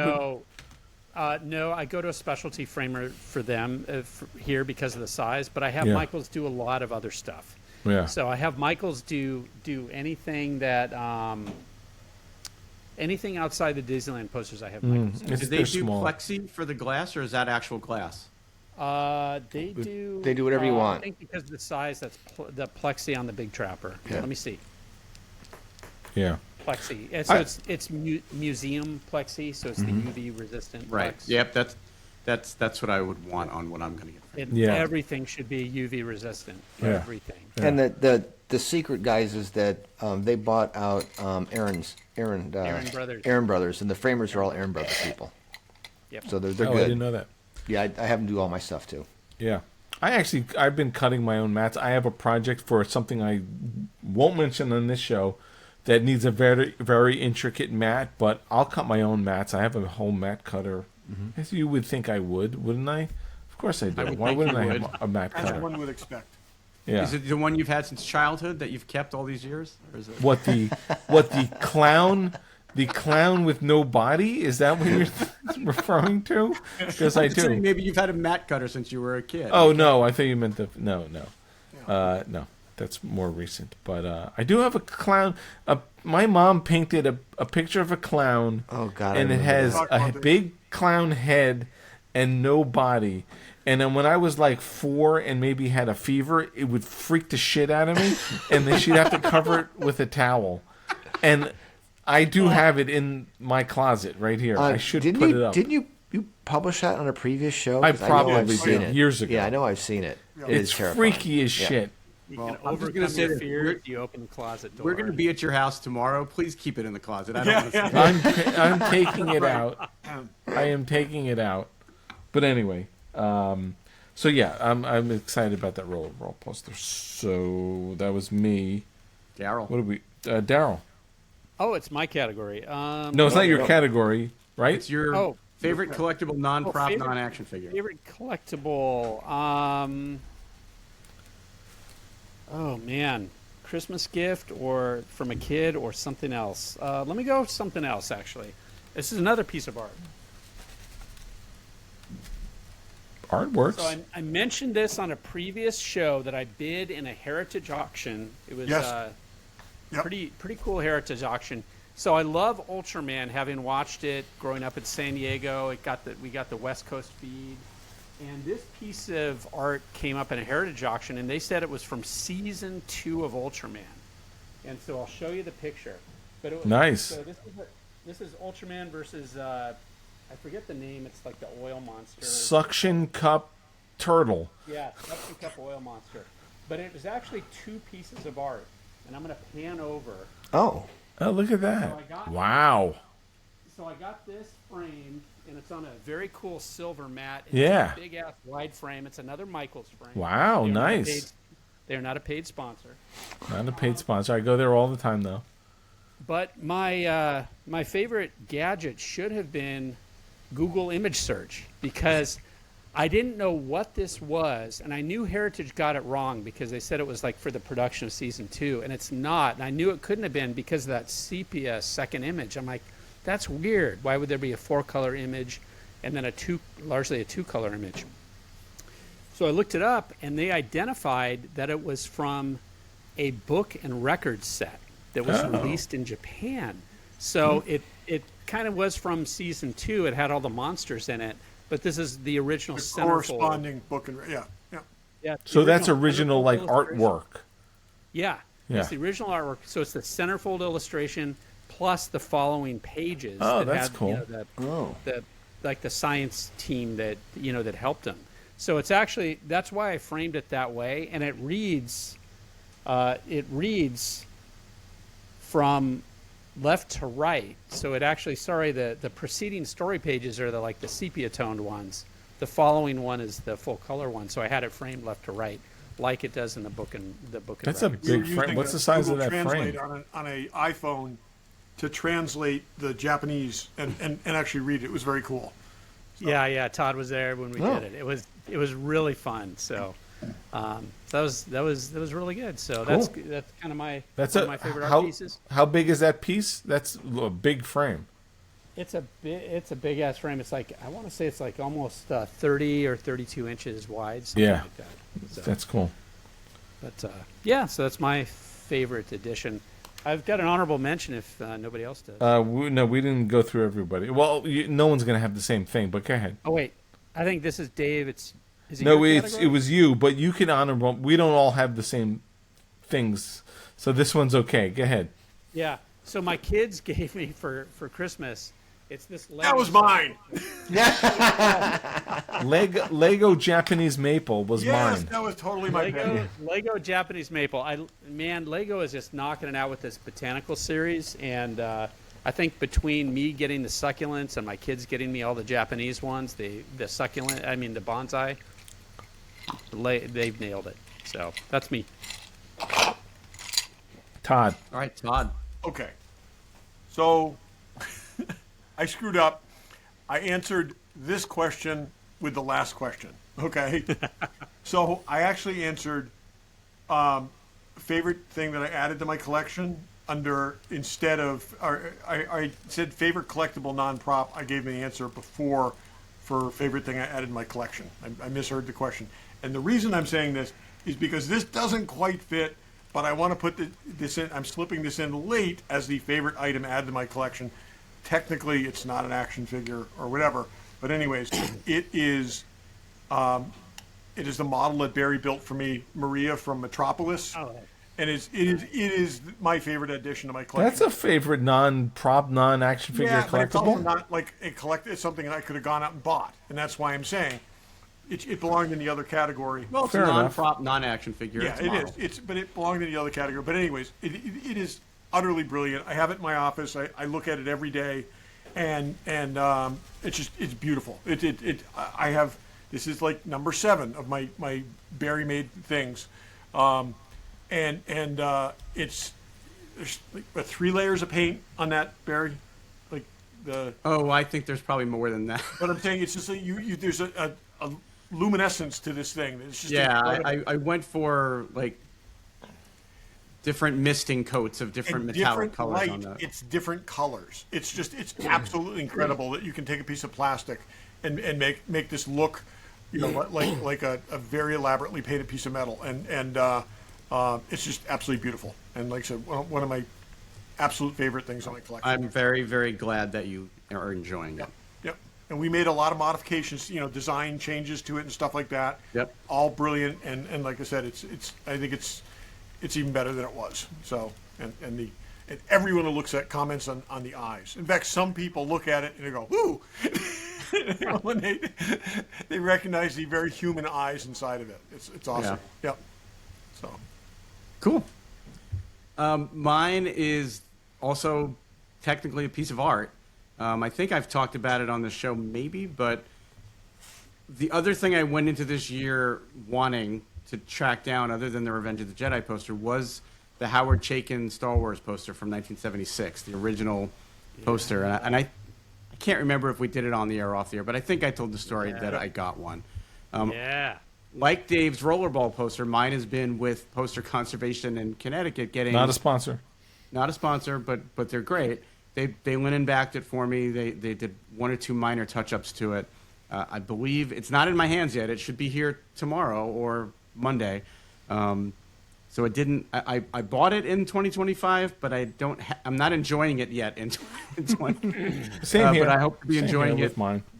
very soon. And But you acquired it in 25. I did acquire it in 2025, and I hope to get that framed and on the wall soon as well too. So we definitely need to have a framing conversation. Sure. Brian? Mine is, you could call it a piece of artwork. My autographed Phantom of the Paradise album cover. yep. I got Paul Williams to finally track down Paul Williams. Finally. After 3 years of trying. Finally tracked We him were all down there. to Great. sign the album cover, and I got they sell album cover frames. Of course they do. They're frames perfect for album covers, and I threw it in there. But now I've got to figure out a way to get the back clear, because he signed both sides. Right. He signed the front Paul Williams. He signed the back Swan, which was his character's name. So I've got to get him. I've got to get a clear back so it can be flipped around either way on the wall. You need a clear back, and then you just need to put something on it to use as a wall hanger. Yeah. Right. I can Yeah. cut you a piece of plexi. Or you can. I've got I'm a sure, piece here somewhere. It's just got to be really thin to fit inside the frame. Yeah, you can get like Eighth of an inch 1/16. or- No, so, yeah, it needs to be like 16th or something like Yeah, that. you can get Yeah. that. Yeah. Cool. That's my favorite non Very prop. cool. Yeah. Very cool. Okay. Round 13. Daryl, you're up. Oh, I'm up again. Let me see. Favorite movie? No, we did that. All right, let's go. Favorite book. So this is a gift I got for Christmas. Patty somehow knew that I'm a big fan of the Batmobile, so I was gifted Oh. Batmobile: The Complete History. And I think this is a Yeah. That looks like a different version. version right here.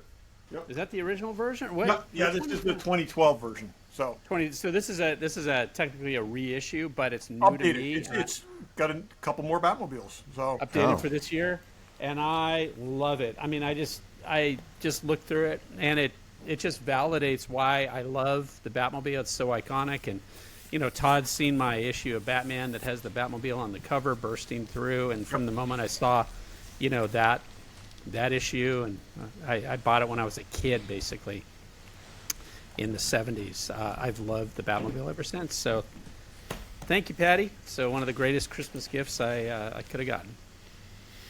So Todd. okay, so mine is Batman and Robin Year One. Okay, which was my favorite comic of last year, but it's now out as a trade paper. It's both in paperback and hardcover. I would say I kind of lost interest in a lot of comics in the last few years. This is an absolute joy to read.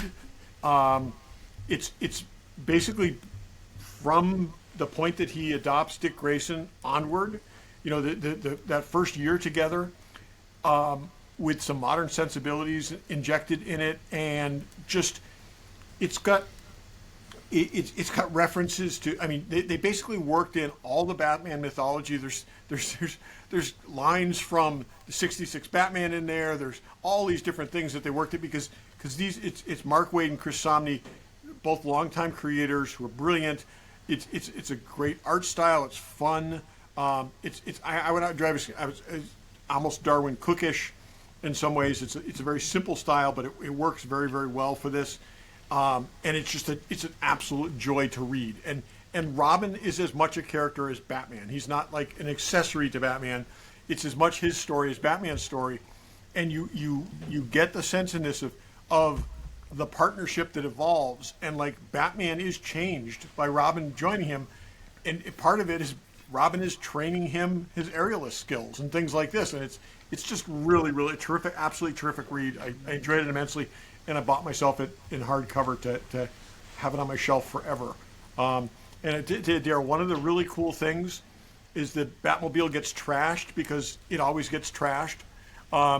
And, they got this great high-tech Batmobile, and he goes to the back of the Batcave, and there's a Batmobile covered, and he rips the cover off, and it is the Dick Sprang Robinson Batmobile that on your cover. So it's the 1940s Batmobile sitting there, just pulls the cover, and that's when he goes out to wrap this, and it's great. And as soon as that happened, it was like they wrote this for me, because that's one of my favorite Batmobiles.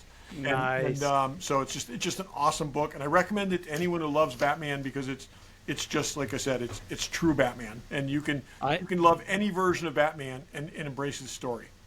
I actually haven't read it yet, so I'll pick up the trade. That's awesome. Yeah. That's great. That's cool. I skipped this category. Yeah, me too. Brian? I've got my favorite book that I'm almost done with right now is Inspired Enterprise by a friend of the show, Gwen Swanson. Oh yeah, Gwen. It's actually learning things I did not know about Star Trek.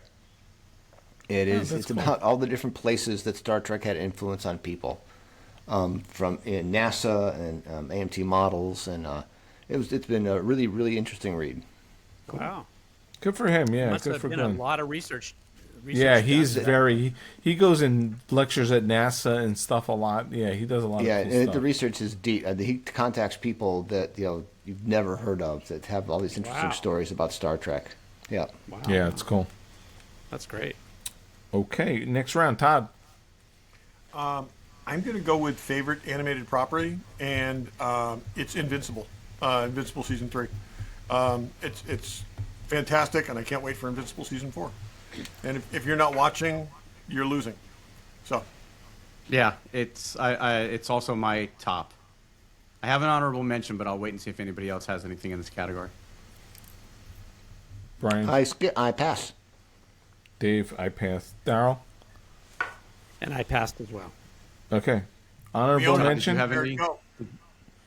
South Park this season. It's yes. been brutal with. Back to the disappointment in humanity. We should all pick South Park as our This season of South Park has been off the chain. And it's shocking that it's comes out of the cowards at CBS Paramount that they let this happen, yet they cancel Colbert. Honestly, it just shows the Yeah. hypocrisy, right? That this is being allowed to happen, which I'm glad it's being allowed to happen. Don't get me wrong. But like other things are being attacked so violently by the same people that are not saying a word about this. Like Colbert, they suck. They're just scumbags. But it's so dead on. It's scary, but it's hilarious. It's on a channel that he doesn't watch, and that's why it's not Yeah, getting probably. attacked. They're so stupid. Okay, round 15, Barry. We're winding down, I think. We're getting there, yeah. I'm going to go with most significant happening or event in the nerd world. And I've got one, and then I've got an honorable mention. I will say getting the official announcement that we are getting a re-release of the original Star Wars from good call. 1977 Good call. Yeah. is a huge. I mean, it could. There was a point where we thought we'd never ever see it again, just because George didn't want it out there. Well, we got but- bootlegs, but that's okay. I know, but getting a real official release of it, and it just I'm so excited because the the footage that we've already seen leaked out there is better than what's in the bootlegs. I mean, George the bootlegs didn't are want great. it. When did Disney buy Lucasfilm?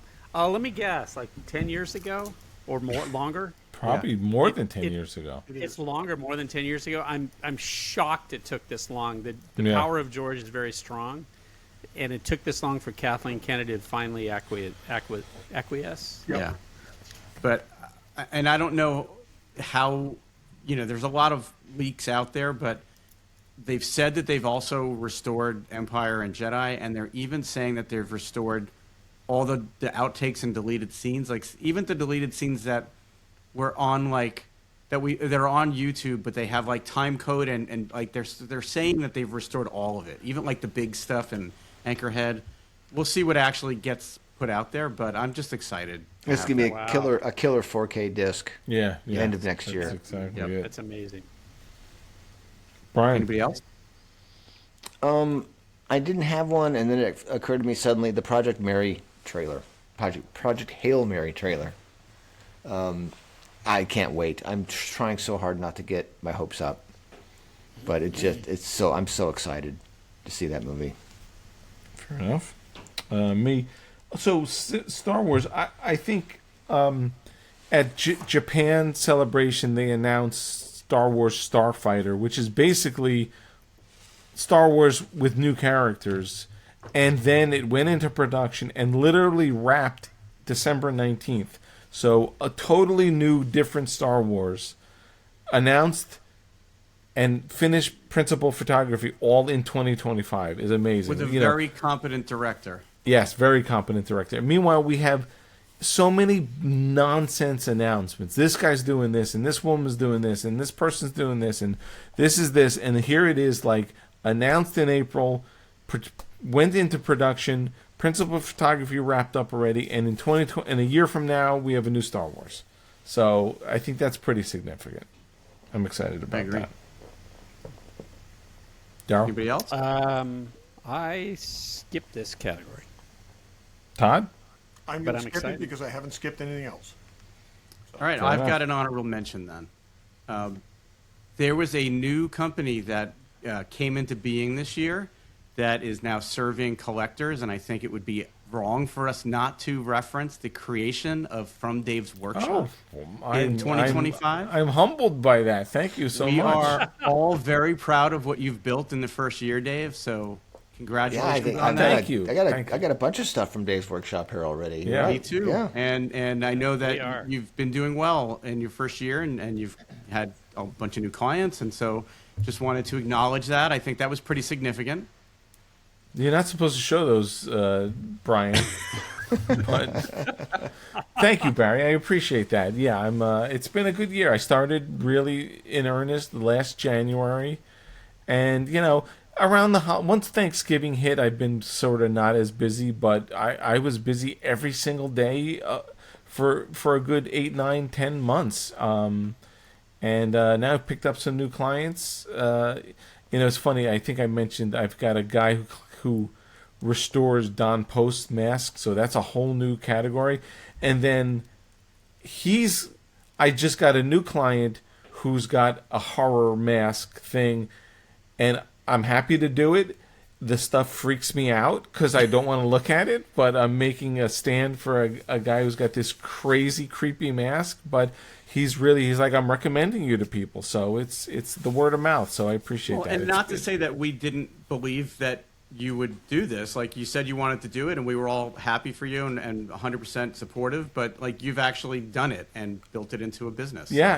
I'm shocked how busy I was. So it's I appreciate that, and it's been a lot of fun, and it's like doing something that I'm like, I wish I could make stuff for a living, and now I'm sort of making stuff, not really for a living. I've got my financial advisor taking care of that part of the living, but it keeps me busy, which is important in your sort of retirement from your day Keeping job. you busy doing things that you're enjoying doing. Yes, Which is you got to keep your mind part. working. I tell my son, like, divide fractions in your head. It's not easy, but just keep doing shit like that. I do that every day. I'm sorry, Darryl, you were gonna say something? To make other stuff look better and be presentable and put it on display. It's like, the joy that you're preserve it. passing on. It's Yeah. amazing to be able to have your things on display. Yeah, it's fun to do. It's creative stuff. It's fun. Thank you. I appreciate you saying that. I'm gonna need your advice this year with the stuff I'm embarking on. Oh, happy to do it. So, Happy to do it. I don't know where we are. where are we? I think I just went. You started that category, I think, right? I am up, and there's only 2 categories left, and I'm going to take favorite other media. Wait, did we? I'm sorry. We went through most significant thing. Yes, thank you. Yep. Yes. Favorite other media is a category. Favorite Got other you, media, Brian. comic album, audiobooks. I'm going to go with the Silo series of audiobooks. I who? highly recommend them. They're very, very good. Silo. Oh, Silo. Yes. Silo. Yes. The audiobooks for Silo. On Todd's recommendation, I went through all of them on drives to Ticonderoga. And they Well, are yeah, you do a doing lot of that, so. Yeah, We've they're got great. many hours in the car Yep. doing that. I'm next. Now, I don't know if this is fair, but it's new to me, sort of. So, in favorite other media, the Project Hail Mary audiobook, which I read the book when it came out and loved it, and then I've waited until I'm anticipating the movie coming out, and I'm like, I'm going to listen to the audiobook. And I'll tell you, I've given myself a rule. I only listen to it on the treadmill. And it literally is getting me on the treadmill every morning because I am so glad you are listening to this because I also read it and then I listened to the audiobook. And I think the audiobook is a fantastic way to experience this story. It's the same guy who read the Martian, which was spectacular. I did the same thing, read it and then listened to it and then saw the movie. So I'm doing it in the same order. But it is honestly, there's nothing. I don't mind going for a walk. I have friends I walk with, but it's 20 degrees here and there's 6 inches of snow on the ground. So it gets me on the treadmill every morning. So I won't listen to it anywhere else. And I was never shoveling. read either of those books, but I listened to both of those audiobooks more than one time each, and they're fantastic. They are in my queue. I have like 5 books that I will go back to and listen. Jump in any part at any time and listen to them.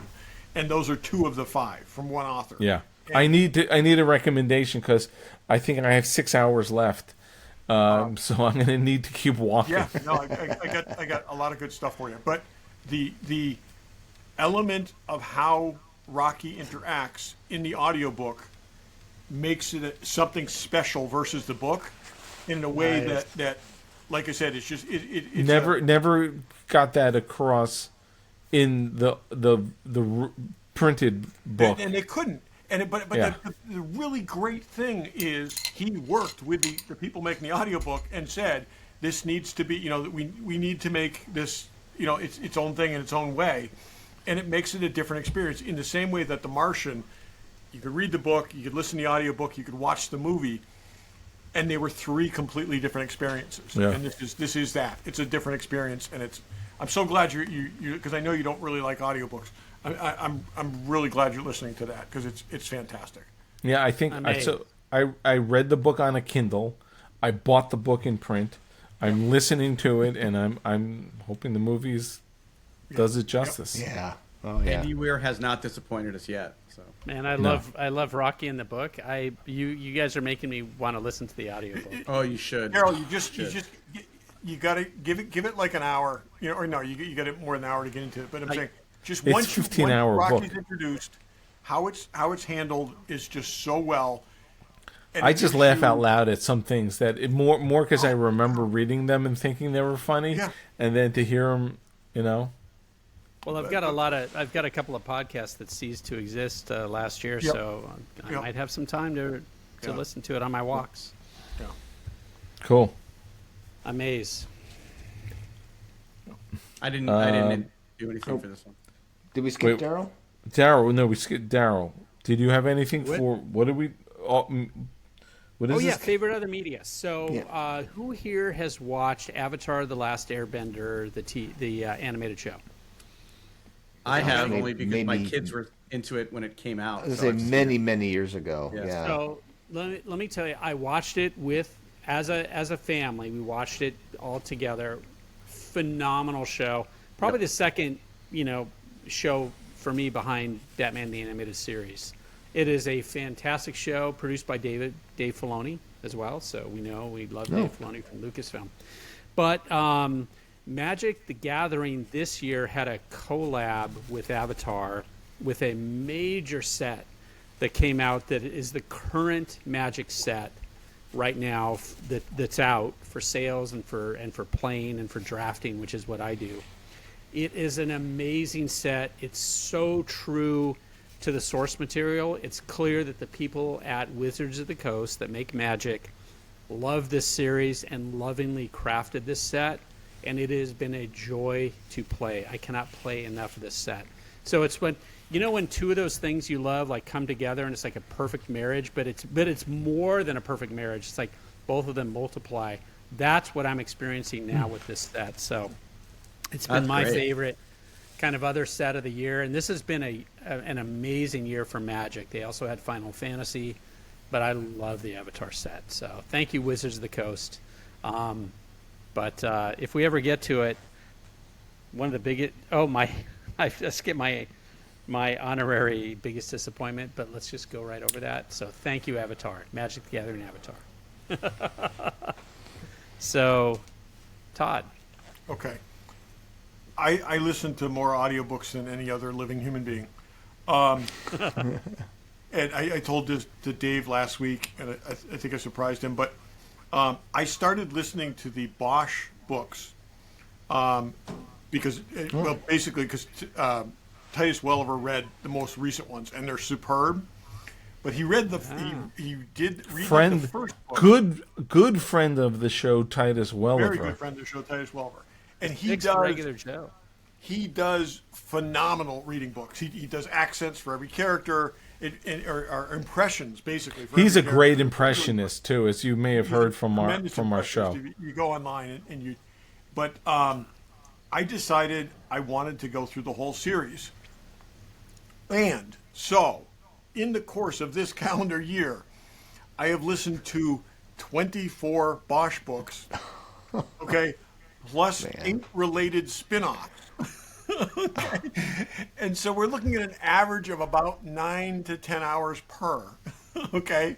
And this is all time that I've gained by spending absolutely no time watching TV news. It's just or spending time with Karen. No, I listen a couple hours a day every day, and I will say this. I have not rewatched almost anything this year, but I've super enjoyed these books, and it's been great. And terrific. And I just finished the series, so I'm caught up with all the Bosch books, all the Lincoln Lawyer books, and all the Ballard. Ballard books. So how many Ballard books are there? Well, it's hard because there's 6, but there's 3 that are also Bosch books. Oh. So those are included. 3 of them are in the 24. There's 3 others that are not in that. So it's yeah. But anyways, I'm mystified by how much media you consume. Yeah, we all are. Because if you add it up, it doesn't make sense. It's like there's 2 Todds consuming media. When I'm not sick, I sleep 4 hours a night. Okay, and that's the best I can manage. So that's what a lot of that is. So.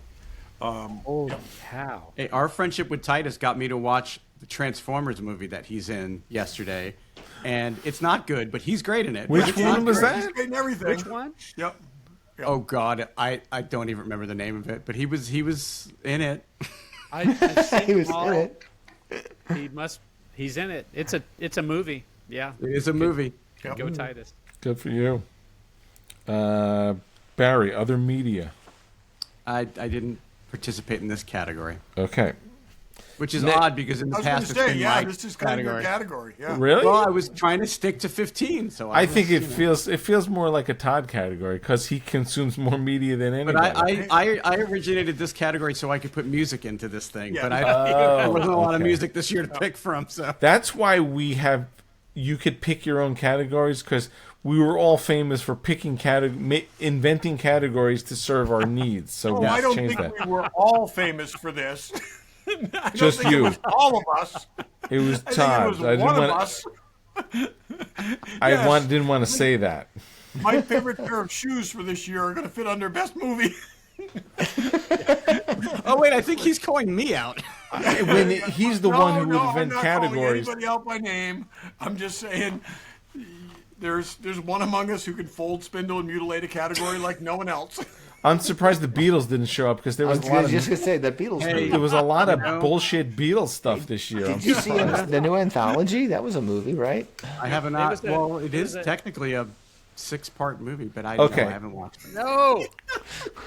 I go now, but from my calculations, there is one core category left, Yes. which Yes. is favorite streaming platform. And frankly, fuck all you streaming platforms, because your rates keep going up. You're owned by scumbags who kiss this jerk-off president's ass. I got no favorite streaming anything. Unless someone else has anything, please go I ahead. don't have a favorite. What I will say, I as a don't have public service announcement, I canceled Disney Plus and Hulu, and then rejoined as a Disney Hulu bundle, and I'm paying less money now, and I don't have commercials on Hulu. So, yeah, they will find any way to completely screw you over, including letting you subscribe to both and then offering a better deal. Yeah. I had to No, wait when a I year. resubscribed, my rates went up because we already have Hulu. But I don't know. But I had to wait a year for because I paid for Disney for an annual plan. I had to wait for that to expire so that I could get out of that. You're and all scumbags as far as I'm Yep. concerned. If anyone has a different sentiment, please voice it now. Spotify, while they may raise their rates, they're the best streaming service. Spotify is going to make you pay for music for the rest of your life.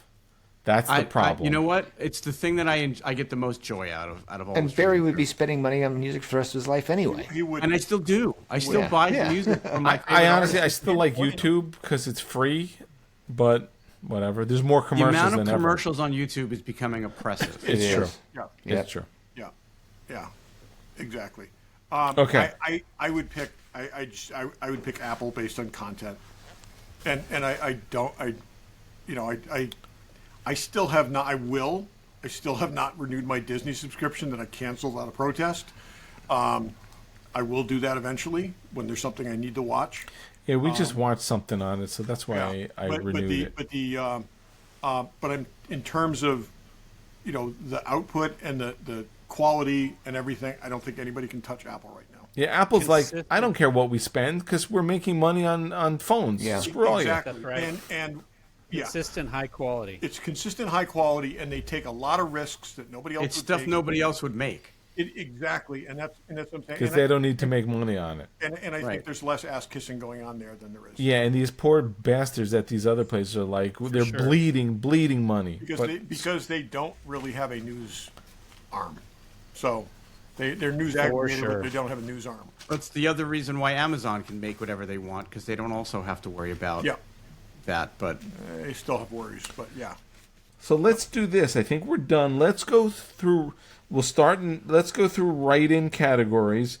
We'll start with Derryl because you're the top of the next list. Go through your write-in category. Now, write-ins are something everyone came up with their own, but we're all free to throw something in if something had it.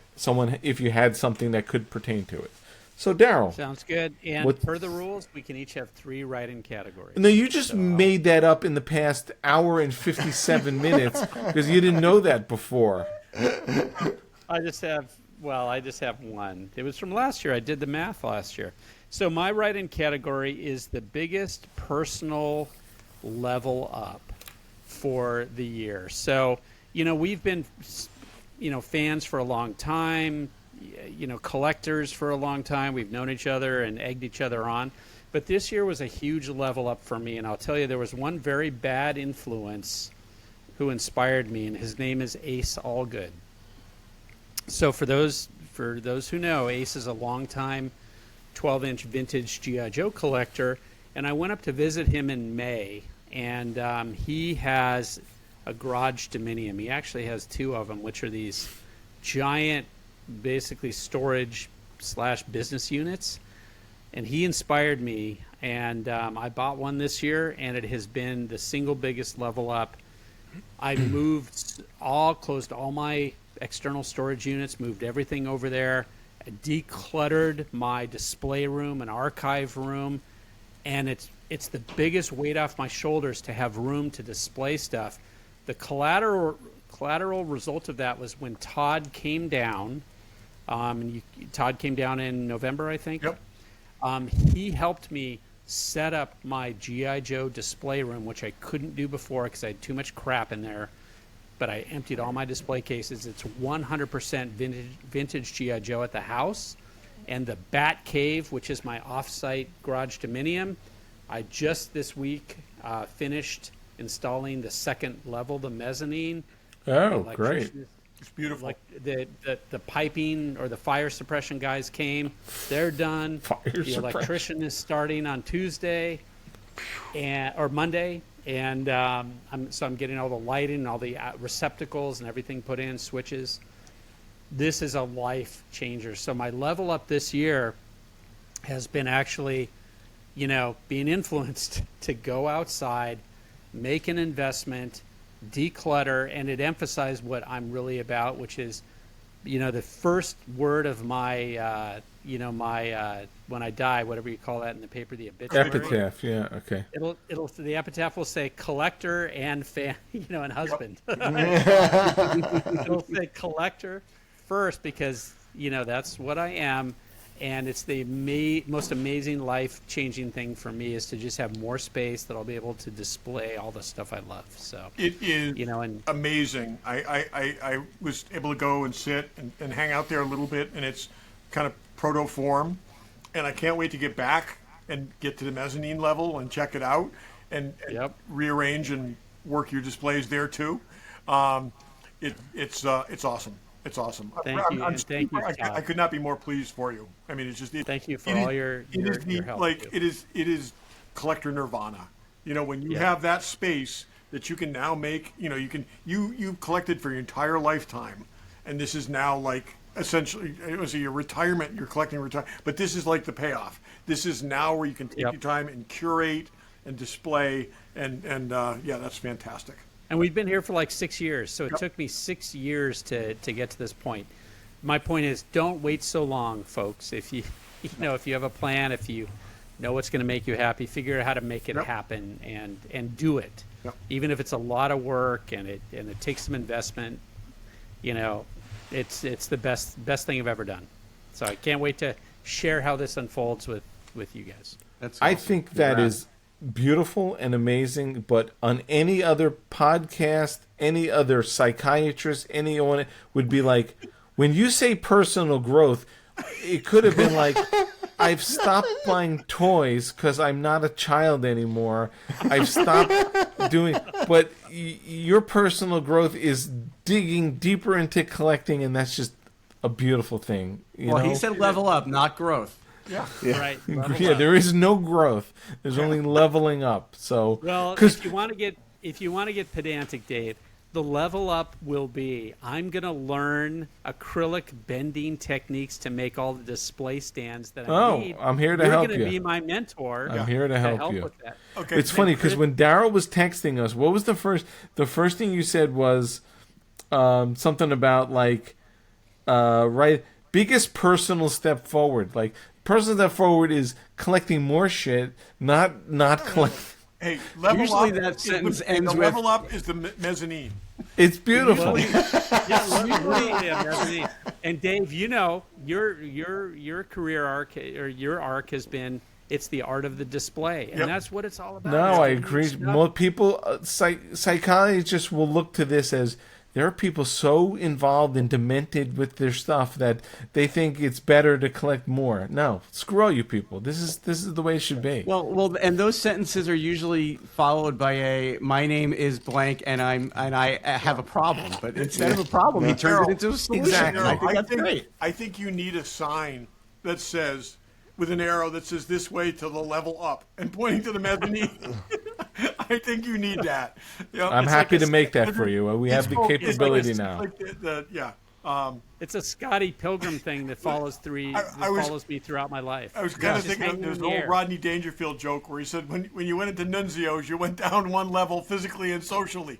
This is like the equivalent to that. Is you going up one level physically and personally. So. Well, Yep. you guys all need to come down here. Brian, Yep. Yeah. Todd, you've been here. Brian's been here. But, Dave and Barry, we need to have a meetup. Yeah, I will absolutely. be coming down there at some point in 2026. So we will definitely Sweet. Sweet. Coordinate Happy that. to do it. Yeah. Does anyone else have anything that fits into the? Well, when Derryl texted us that this was it, I do have one, and I was trying to figure out where to fit this, and it's not on the scale of what Derryl just said, but go ahead. I think it was two years ago. I decided I wanted to start and complete a full run of Marvel Star Wars comics, vintage Star Wars comics, and that started with Todd giving me for Christmas, I think 3 years ago, Star Wars #1, and I was like, oh, maybe I should go after the rest of them. So I am happy to say that towards the end of 2025, I completed the run of 107 regular issues.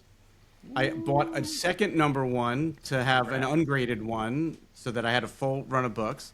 I also have the 3 king-size annuals, the 4 Return of the Jedi adaptation comics. Marvel released an episode 108, and I now have that in 2 variant covers.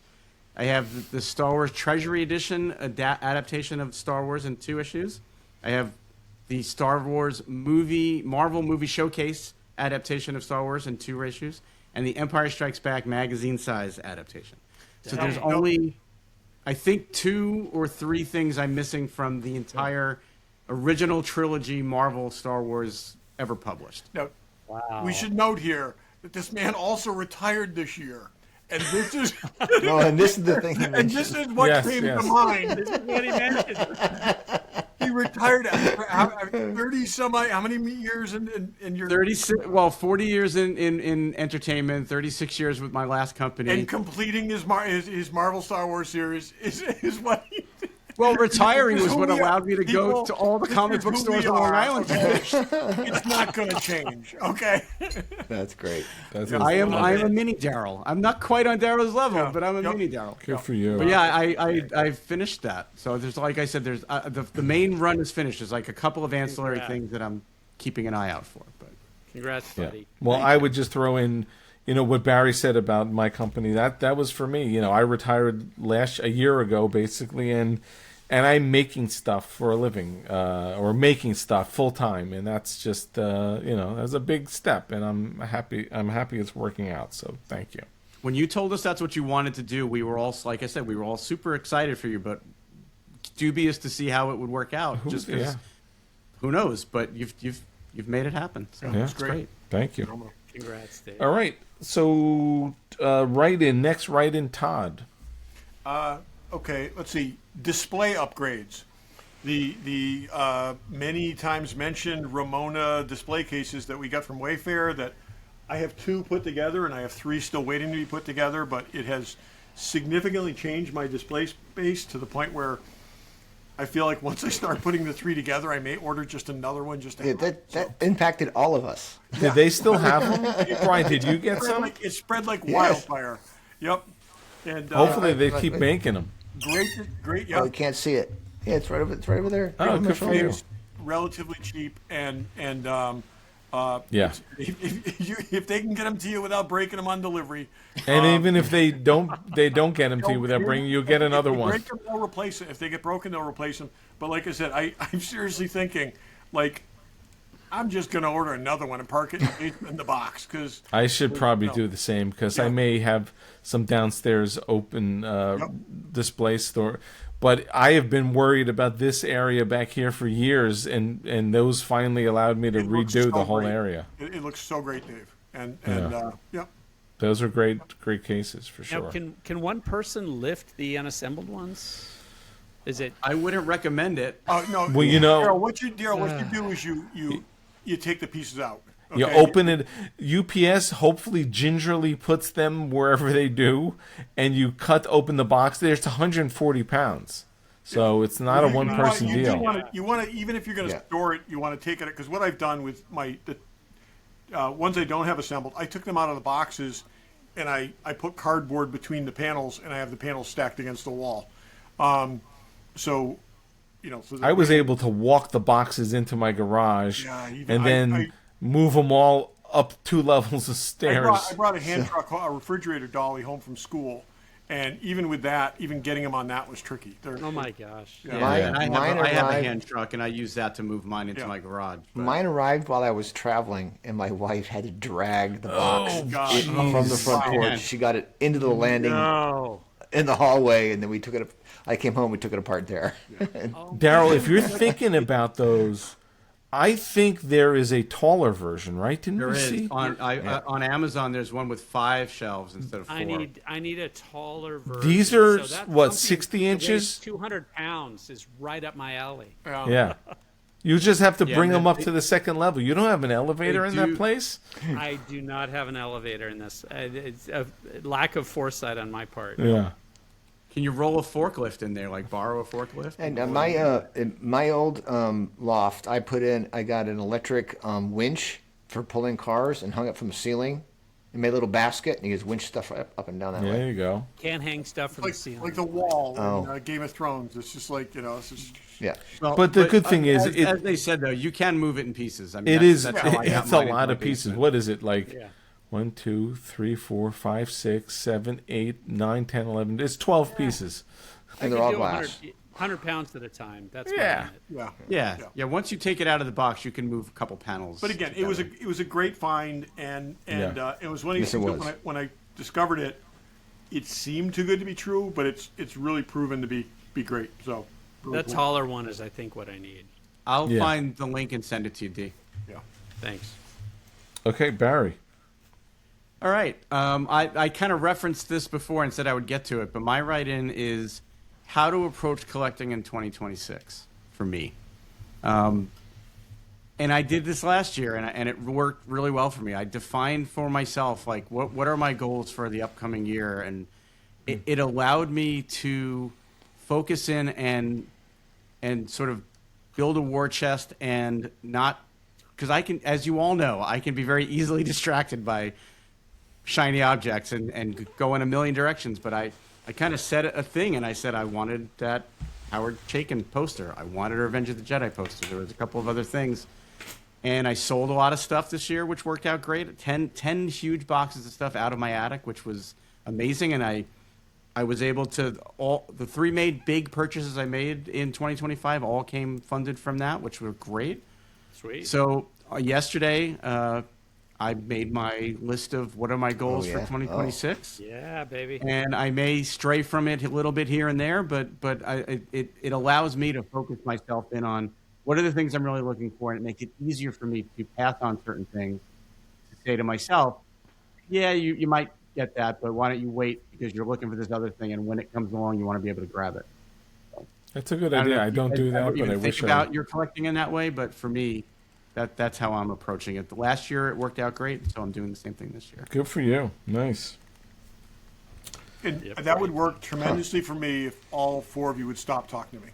So Buy this. Don't buy that. because I feel like I'm on the straight and narrow path, and then Brian says, "Have you seen this?" And Dave says, "Oh, I just bought this." And Barry says, "I didn't tell you about this, but," and yeah, no, it's just yeah. For sure. We are our biggest and best enablers. We Yep. know that. That's right. Oh yeah. For sure. I should do that. I don't. And I am actually, Dave from Dave's Workshop will be sending out a New Year's card, and on the back of it is a collector checklist. That So I I can. Is anyone going after Barry on this one?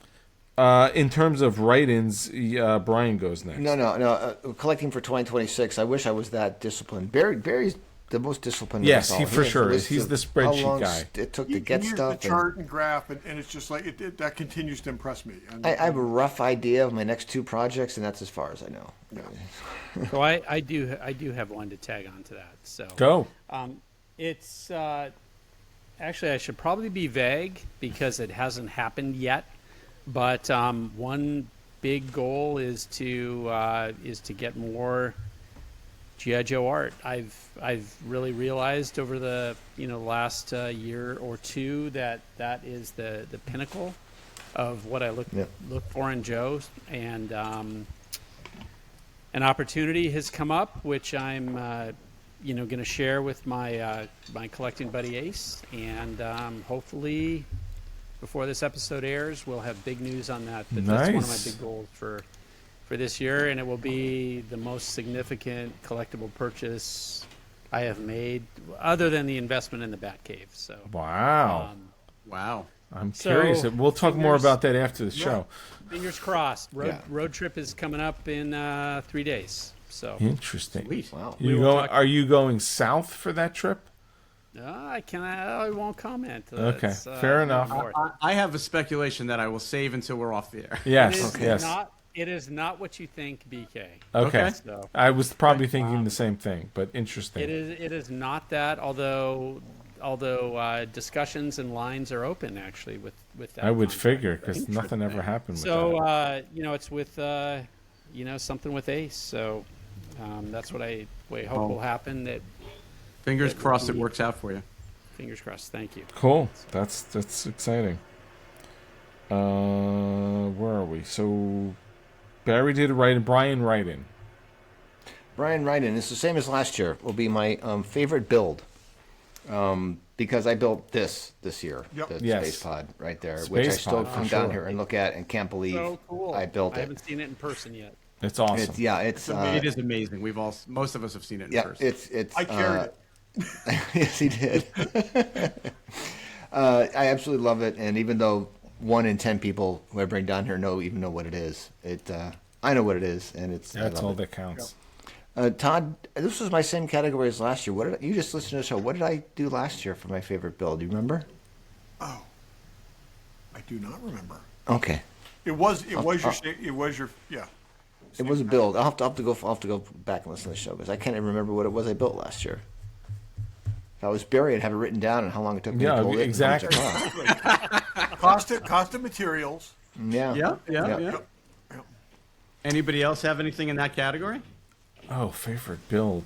Oh, But while you think, I'm going to show. I just grabbed mine. Mine is my Oh, Ray yeah, Harryhausen that's skeleton Oh yeah. trio. Yeah. I am just every time I look at this, I'm just so happy with the way it awesome. came out. Yeah, it's So really awesome. cool. nice. It's so great. And maybe the Maria robot that I built. At Todd. So who Yeah. made that kit, Barry? The Harryhausen kit.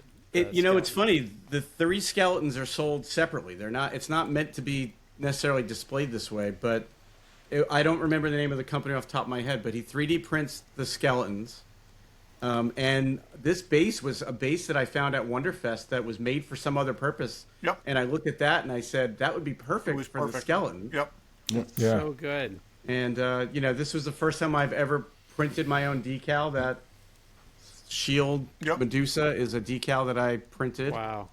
And That's we're great. just super happy with the way this came out. Yeah. Well, in which movie is that? Is that the seven? 2 of them Sinbad are or- from Seventh Voyage of Sinbad, Seventh Voyage of and Sinbad. one of them is from Jason and the Argonauts. But actually, the poses are very Harryhausen. I mean, it's just. Yeah. It's, Oh, yeah. You know, it's Yeah. perfect. It's perfect. Yep. Yep. Classic. Great. Super great. Good job, BK. Thank you. Cool. Me for writing. Well, now this is me trying to spread out my things I've bought, but I have favorite auction win, even though some of the other ones I've done. But my favorite auction win is my Colonial Marines patch. So I'll put through a thing, but alien stuff is super hard to get these days. You know, there was a strap, a pulse rifle strap in one of the auctions this year that went for $10,000. Like, that's where we are with alien stuff. I mean, you can't touch a stunt pulse rifle for under $60,000-$70,000. So, and I'm like, one of my collecting, broad collecting goals is to have at least something from every franchise I love, and Aliens is something I love. So, Brian and I have something, but it's not a screen used thing. It's a production made piece of armor. No, it's still the paint colors are the Exactly. paint colors. But Yeah. this is, to me, and I don't want something, I had been bidding on like a lamp that's in the background of the control room on Hadley's Hope, and like no one knows what that is. But I was able to this year. Wasn't expensive. Wasn't very expensive. To get a patch off of the fatigues of the Colonial Marines, and that sums up Aliens for me. I mean, that is like a piece. And there's a company that makes repro fabric of their fatigue, so I got that as the background, and that is, barring me spending $20,000 to $150,000, that sums up Aliens for me. So I was happy to get that. My favorite auction win of 2025 has not arrived yet, so I'm gonna have to talk about it next year. There you go. Anyone else have Darryl? You and Brian. Yeah, so I've won a few things, but my favorite is a Disneyland poster that is not part of the main poster collection, but it's Brian. You'll know what this is. It's the People Mover. Mm-hmm. It's a version that was it's called the Super Speed. It's the Super Speed version of the People Mover, where you go through Super Speed Tunnel. Mm-hmm. And kind of cars, things that whiz past you really fast. And the sensation was absolutely fantastic. So Super Speed Tunnel, but it's a smaller poster than the regular. It's not the 54 by 36 that the Disneyland posters usually are. It's a little bit smaller in every direction in height and width. So I got that in, and I've got to take it down and get it framed, and that'll be framed at the Bad Cave. Is it silk screened also? It is silk screened. Oh, nice. Also. Mm-hmm. Nice. Yep. So I think it's already linen backed. I haven't taken it out of the tube, but I need to, look into that and then get it framed. So Right. That's very cool. Anyone else for that write-in? Okay. Nope. Gone. Okay, I think that's all the write-ins, right? Anyone else? Yep. That is all the write-ins. So we're going to the last category is, what are you most looking forward to in 2026? Let's go to the top of the order if we can. Or no, that's not right. Let's go to the next way. Todd, you go first. Looking forward to most in 2026. That would be Project Hail Mary. Ah, nice. Fingers crossed. I have that as it could be first or it could be my honorable mention, but we'll keep going. Barry? Mandalorian and Grogu. May 22nd. Okay, not a shock. I hope it's good. I'm sure it'll be good. Did Favreau direct that? Yes. Or Filoni? Yes. Favreau. Yeah, I trust Favreau. Written and Favreau directed. directed it. Filoni's producer. Yeah. Right. Yeah. But I think Favreau wrote it also. Yeah. Brian? The shuttlecraft landing bay. Yeah. We're building the landing bay at Ticonderoga for the shuttlecraft. It's going to happen this year. We're going to have a fundraising event. Hopefully Kickstarter. It depends on whether you have to be accepted at Kickstarter now. They just don't let you in. But we're going to launch it. Their target is January 31st. It'll run for a month, and there's going to be lots of great they don't call them giveaways, incentives. Lots of great incentives. For investing in us, and the shuttle is moving to its spot probably this week to get its final polish up before it goes on display, and that's going to happen this year. And I'm really looking forward to getting that done. It's going to be great. Baby. I have that as well. I know, Brian, you've been telling us about it. I know when we made our Ticonderoga trip, we saw it in where it is now, and we're excited, and I'm excited to show up for that and help support the Kickstarter and hopefully work on some of it, and I'm super excited about that as well. So we're happy that it's happening at all, but I'm even more happy that you're getting to be a part of it. So. It's going to be great. Yeah. I think that's everybody. Well, Darryl. I've got one. No, that's Darryl's last one. Yes. So I have decided I've got a number of collections that I'm very deep on, and very deep, like completist level. I've decided to let go one of those. One of my core collections is going to go to one of the biggest auction houses Oh. around, and more on that later. But I've been working over the holidays to catalog everything, and it's pretty significant. And Is there going to be a that is Derryl DePriest catalog? The Derryl DePriest It- auction? that's the idea, Brian. Cool. So that is the goal. So it's one of my collections will be going up there, and the simple rationale for it is even though I have expanded space, I can't display everything, and I've decided to focus more solely on the things from my childhood and the things I currently play that will be part of my current collection. So Awesome. and this one kind of it made sense to to let go. So more details on that later will be unfolding as we get closer to summer. And that's not the personal growth category, shockingly enough. It is not.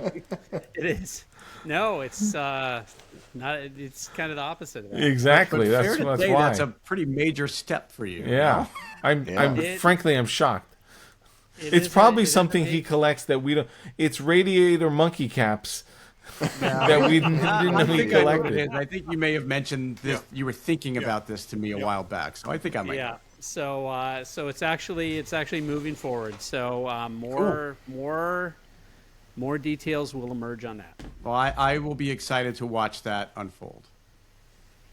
Thank I you. can't wait to Good have for that you. catalog. Congratulations. I know So this it's going to guy. be a great 2026, I think, for all of us. I think you're going to be signing for those catalogs for us. Yeah. Yeah. Nice.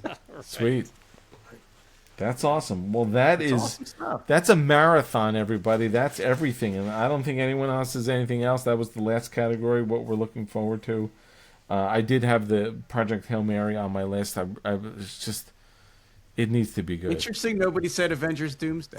I almost invented a category. The thing I'm most concerned about in 2026, because Doomsday could absolutely go the wrong way and really just put All the things that you've already said you didn't want to have happen are in the leaked trailers. They're happening.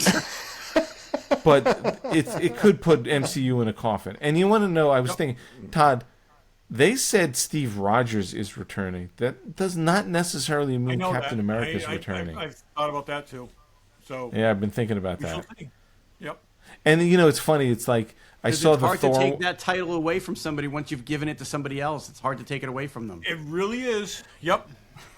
Not And if they're dead. The Thor trailer is about his adopted daughter that I didn't remember from probably the worst MCU movie ever made. So, Second worst. what do you think is worse? Don't say Iron Man 2. Eternals. Eternals is worse than that. Eternals, here's the difference. Eternals didn't Eternals do is the any worst. damage to everything else. Yeah. Yep. Yeah. Anyway, enough. We can go on and on. It's a harmless, horrible movie. You're Yes, it's right. It didn't. It's insignificant. Yep. All right. We've kept you for 2 hours and 20 minutes. We appreciate you listening. Anyone who's listened to this point, send us a DM on Instagram. And we'll send you a patch because you deserve a prize. Made it all the way to the end. But I Well, appreciate it's been another great year, another good year. Sure has. right? It's been awesome hanging with you guys. We got to see each other a lot this year, which was We amazing. did more, hopefully more. The Ticonderoga, we need to be renting more houses and doing shit like that. Yep. Yeah, for sure. Well, I think all of our cocktails are empty, but I would say raise a glass, Yeah. further enabling our interests, encouraging each other, and our friendship Yes, going into for sure. 2026. For sure. Absolutely. I've got a little bit left. Yep. Yeah. Well, And mostly I'm ice down water. to water. thanks for watching and thanks for listening. Thanks for all of that. Thank you. Thank you. Thanks for listening, guys.